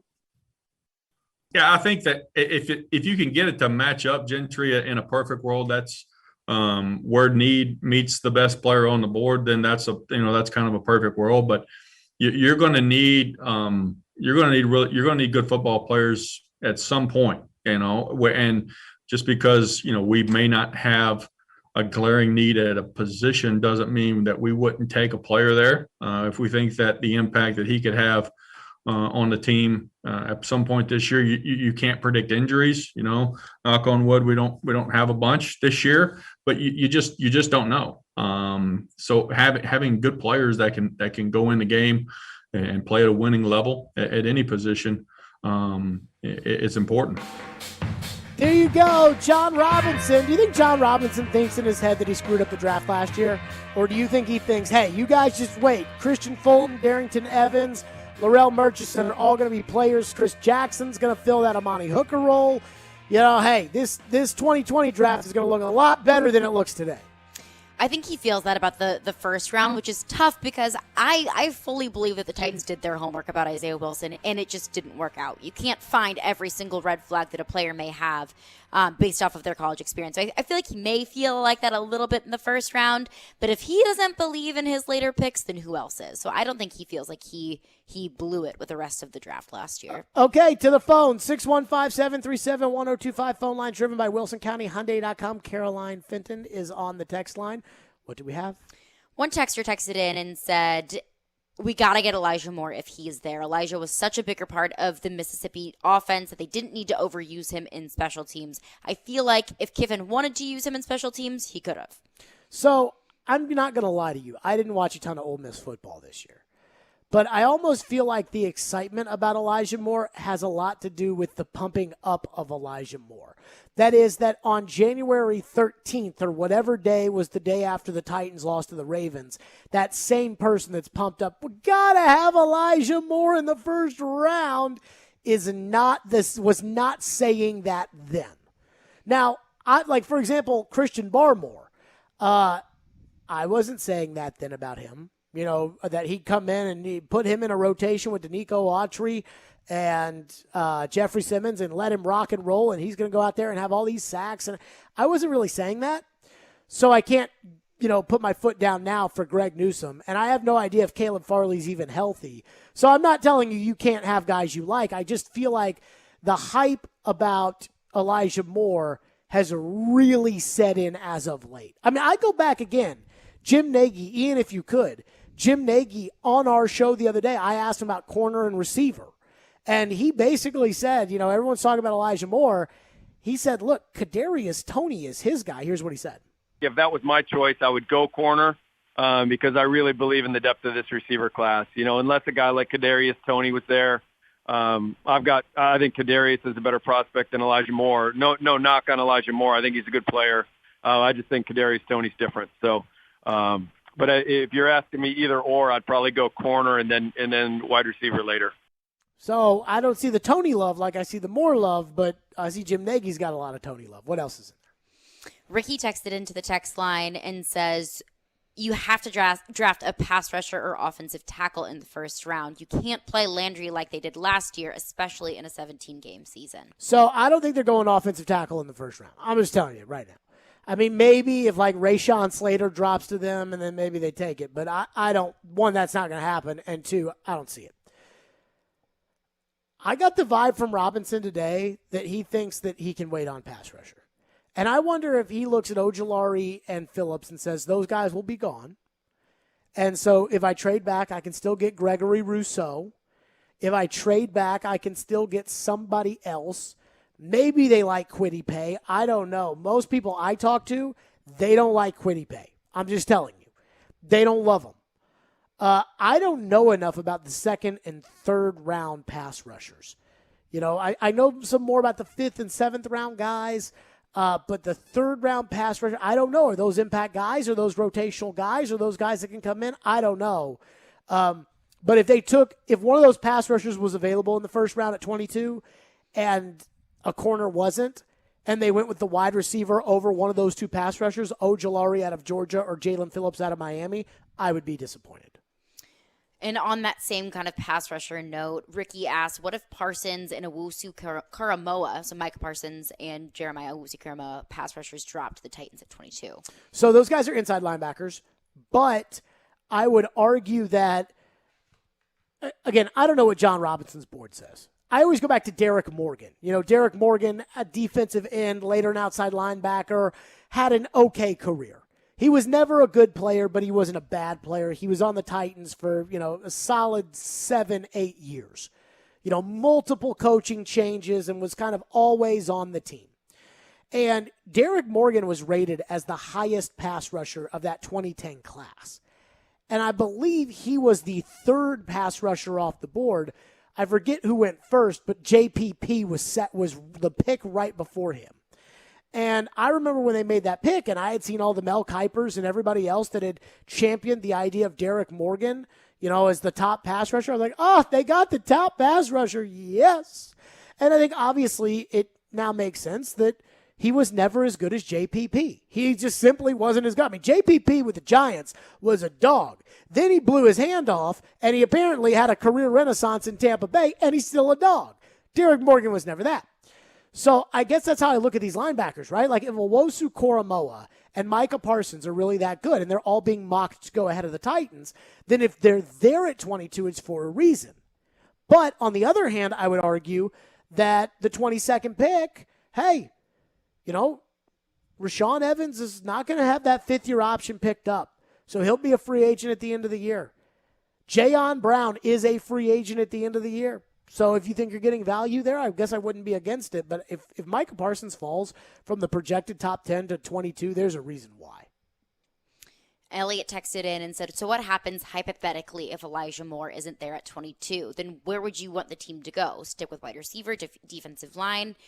I don't think that Elijah Moore is going to be taken before 22, but crazier things have happened. I don't want Elijah Moore if he's there at 22. It just doesn't seem like the value is right. I mean, again, everybody can't be gone. You can't have all 5 quarterbacks gone. You can't have Ojulari gone. You can't have Phillips gone. You can't have Elijah Moore gone. You can't have Kadarius Toney gone. You can't have all 4 corners gone. I mean, there's just not enough picks at that point for everybody to be gone. The answer, though, if everybody in theory is gone, trade back. And I think I think it is more likely than not that they trade back Thursday night.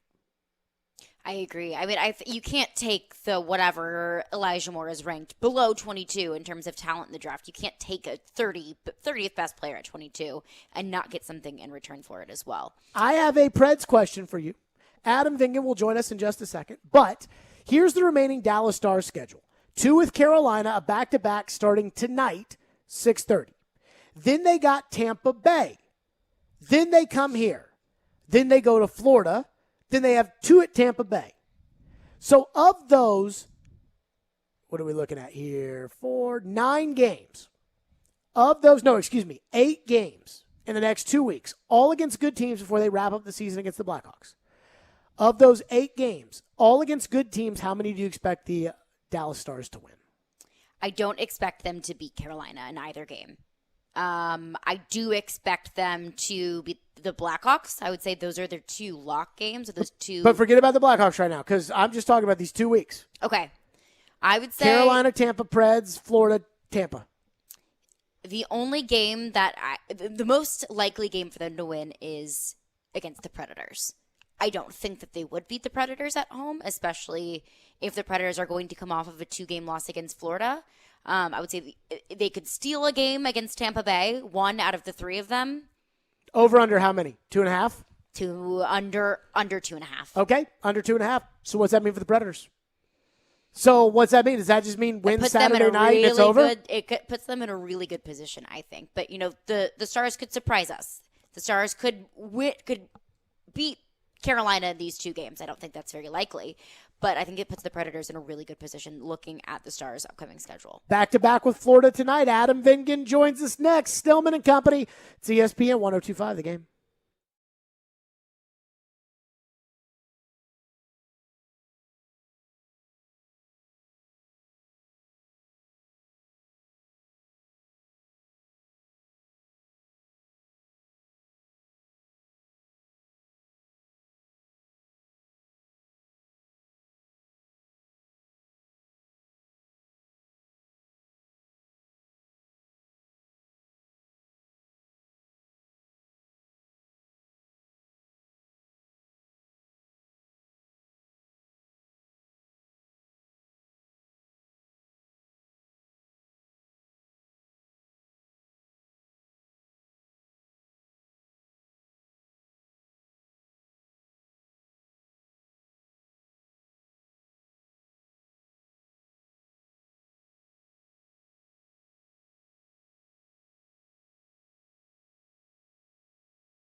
Stillman and Company, big one tonight for the Predators. At least MoneyPuck.com says it's a big one, in terms of the odds going up and down. But the odds look good for the Predators if they win tonight against Florida. I know this is not crazy, but again, we just went over the next stretch for Dallas. Outside of Saturday's game, Saturday's a must-win.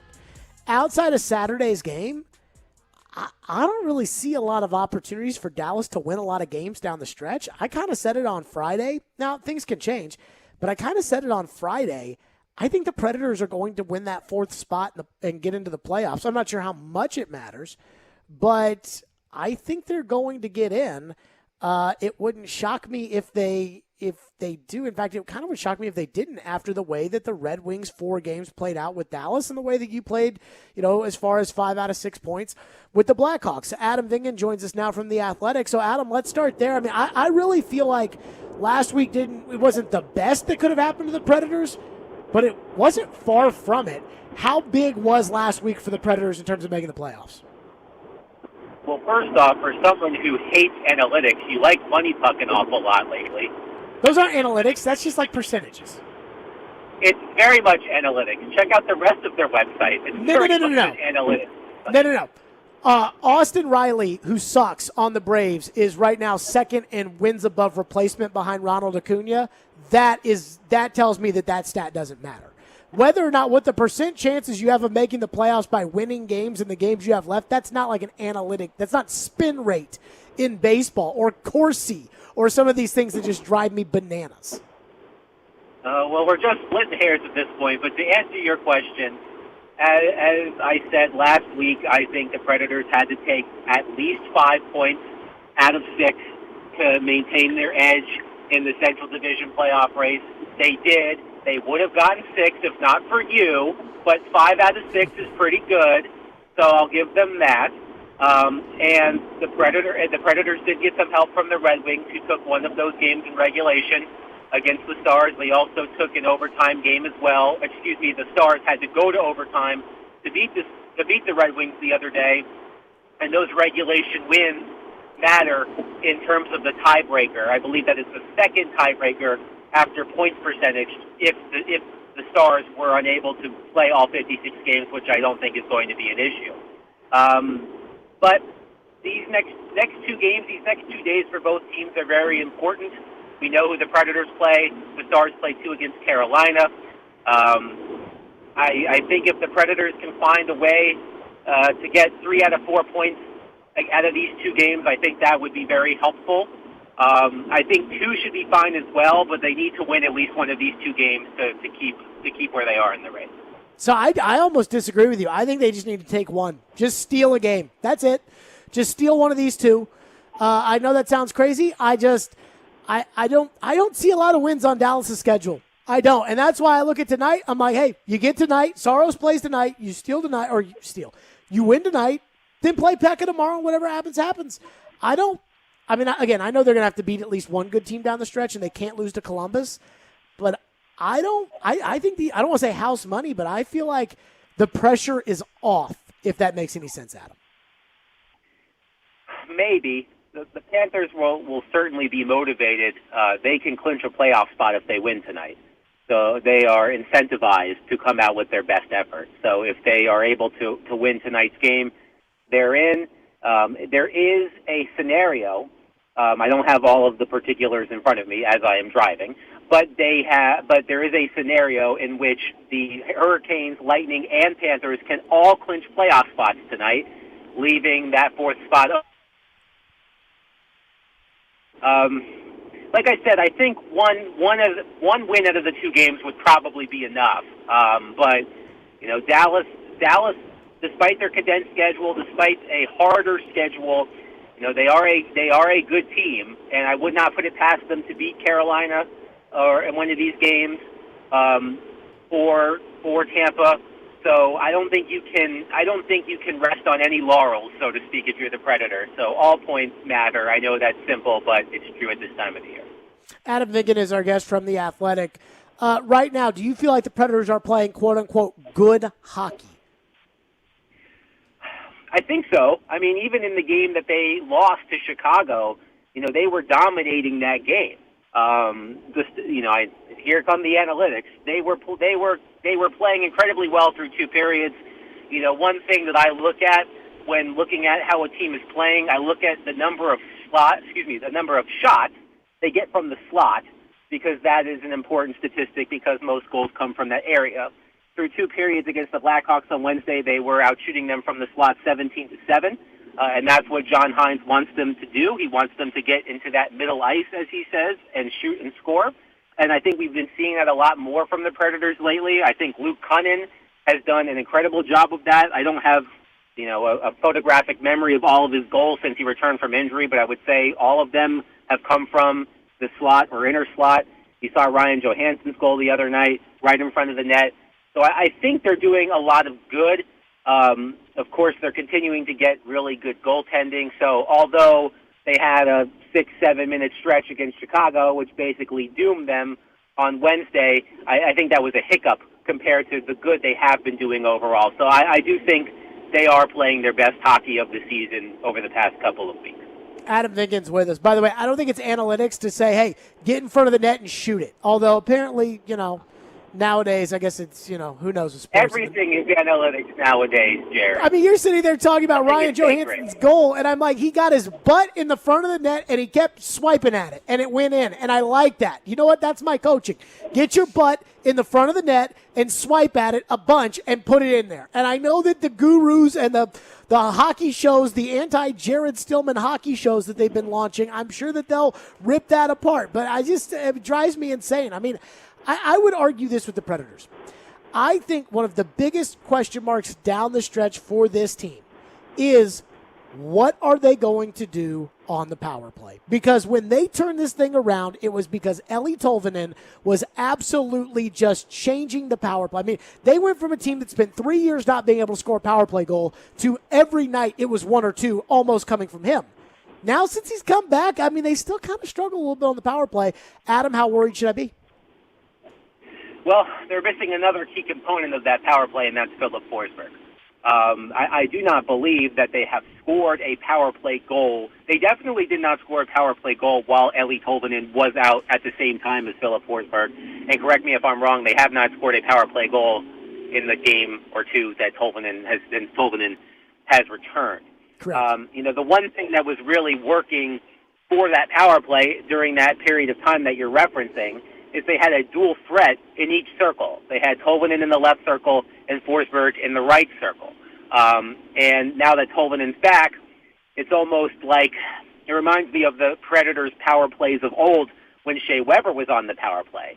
Ultimately, you knew where the puck was going at the end. It was going to Shea Weber on a slap shot, and I feel like that's how it's been with Tolvanen lately. You know where the puck is going.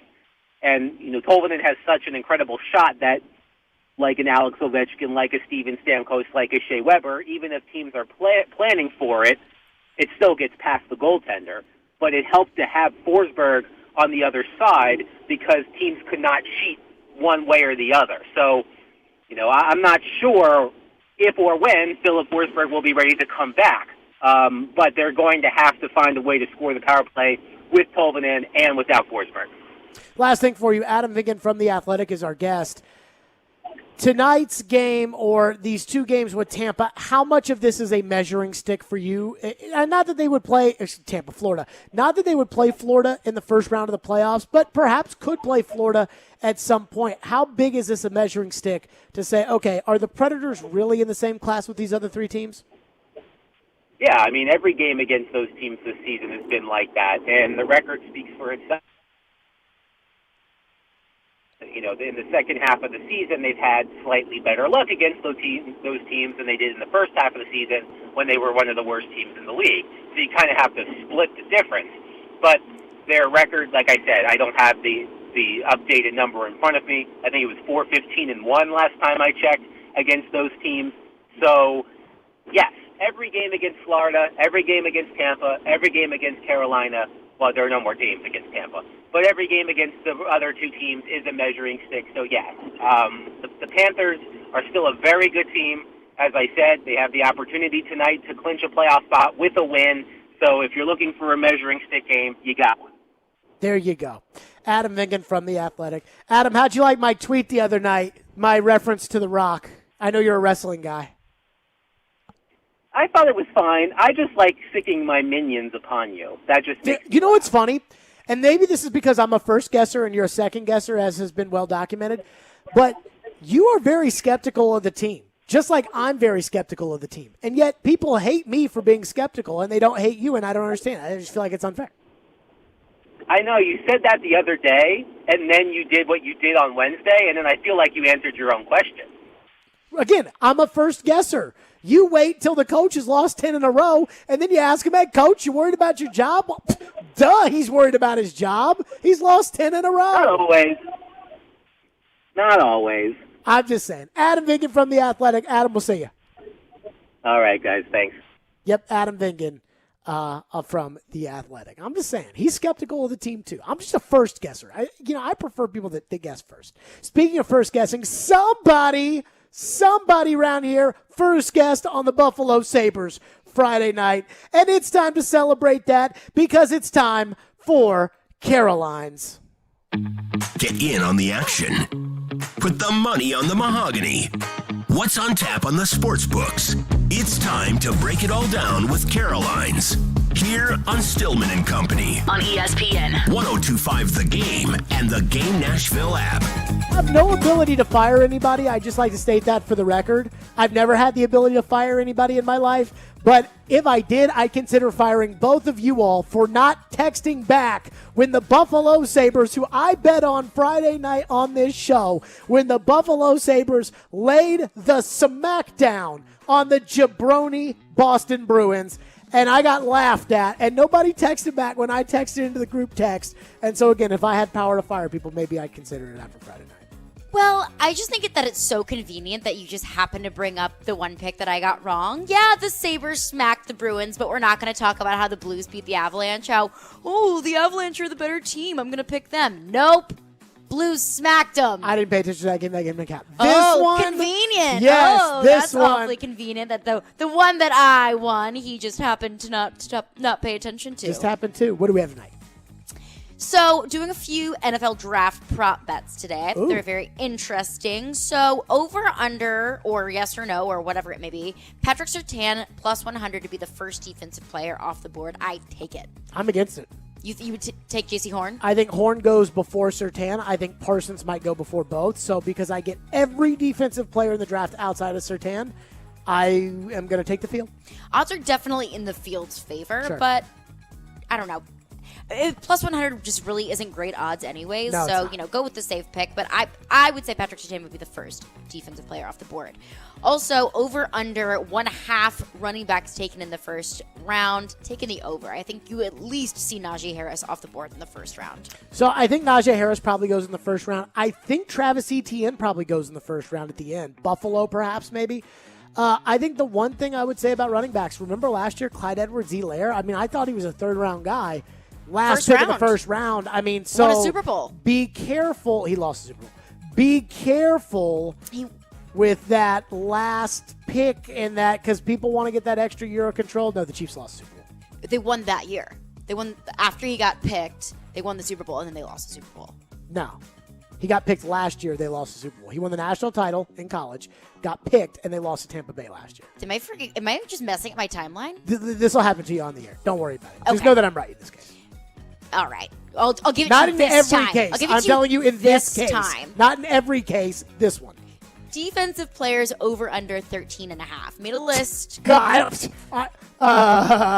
hey, like I don't know how to count them all. So there's 15 players that I wrote down that are likely to go in the first round. Patrick Surtain, J.C. Horn, Azeez Ojulari, Jalen Phillips, Caleb Farley, Gregory Newsome, Gregory Rousseau, Zayvon Collins, Kwity Paye, Micah Parsons, Jeremiah Owusu-Koramoah, Trevon Moehrig, Christian Barmore, Asante Samuel Jr., and Jamin Davis. That's 15, and I think I was reaching there. I think there's at least 3 guys in that list that don't go in the first round. Yeah, so I'm taking the under on 13. I'll take the under there too.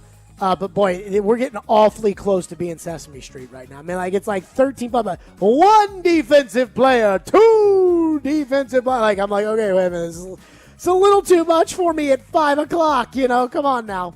This isn't 4 o'clock, where we just, rocking and rolling. Right. We're just rocking and rolling. No, we're tired It's 5 o'clock point. right here. Predators, those are Caroline's Predators game day coming up next. Hey, football fans, speaking of the draft, the 2021 draft is right around the corner, and FanDuel Sportsbook is hooking new users up with 20-1 odds on Trevor Lawrence to be drafted number 1. I'd take it. That's crazy. A $5 bet will win you $100 on the projected number 1 pick, and we all know it's the biggest lock of the draft. So just put an extra $100 in your pocket. To claim this exclusive offer, just download the FanDuel Sportsbook app and use the promo code JGM. You can also make a variety of different bets from the top picks at each position as to who you think your team will pick and many more. Put your GM hat on and download the FanDuel Sportsbook app to lock in your picks today. And remember to sign up using the promo code JGM if you're a new user to claim your exclusive 20-1 odds on Trevor Lawrence being drafted at number 1. You must be 21 and older and present in Tennessee. New users only. Must wager in a designated offer market. $10 first deposit required. Max bet $5. Restrictions apply. See full terms at sportsbook.fanduel.com. Got a gambling problem? Call Tennessee Redline 1-800-889-9789.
Smashville. Deflects back for Duchesne. His shot stop and the score!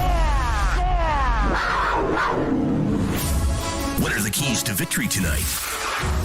What's being said in the locker room? Where do the Preds reside in the Central Division standings? Jared Stillman has the latest now. With Preds Game Day on Stillman and Company. Brought to you by Pella Windows and Doors of Nashville. This is Smashville's best sports talk. ESPN 102.5 The Game and the Game Nashville app. Predators Game Day is presented by Pella Windows and Doors of Nashville. The Predators 26-21-2, good for 54 points. The Florida Panthers 31-13-5, 67 points for Joel Quenneville and the Florida Panthers. Tonight, they will play at Bridgestone Arena. It is a big one.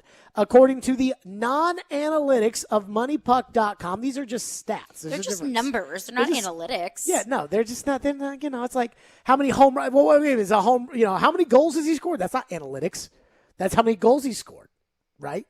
Well, I mean, their probability to win if the wind is toward the northwest and you're wearing purple socks, those aren't analytics. That's just a hypothetical. No, spin rate on a fastball. That's analytics. Anywho, the Predators win, 68.4% chance to make the playoffs, lose in regulation, 48.6%, lose in overtime, 59.1%. So not as big as was last week against Chicago, but still a big one against the Florida Panthers. Meanwhile, the Dallas Stars take on the Carolina Hurricanes in a pair of back-to-backs. Here was Coach John Hines today on taking on the Panthers. Well, coming into the game, Florida's a very good team, and I think it's going to be a fast, competitive game. Reviewing some of their recent games, but also going back to the last couple times we played them. The pace of play is going to be really high. I think moving our feet, puck speed, those things are going to be really important to not have to be on the defensive side of the puck all the time is going to be a big one, I think. Then just sheer competitiveness, the 50-50 puck battles, playing hard in the offensive zone, ending plays in our defensive zone. It's going to be a playoff-type game. And, you're playing a team that's competing for the top spot in the division. So in order to beat that team and the teams that are in those positions, they're fast, they're extremely competitive, they have no passengers in the game. So we're looking forward to it. We feel like we had a good week last week, but this is a different challenge. It's a new week, and we've had a couple days here to rest and recover, and we should be ready to go. No lineup changes, it appears, or at least no roster moves for the Predators going into Florida. Caroline Fenton, what are you looking for tonight? I just don't want to see the Preds get beat up tonight. I need to see So a close loss is okay. A close loss is okay because in my mind, in my hypothetical situations, the Preds drop 2 to Florida, and I think that they still make the playoffs. I do, however, I would love to see an improvement on the power play. So I'm going to start with this. UC Saros, you want to be a playoff goalie that can go steal games that you shouldn't win? You want to steal series that you shouldn't win? Tonight's the night. Tonight's the opportunity to do it.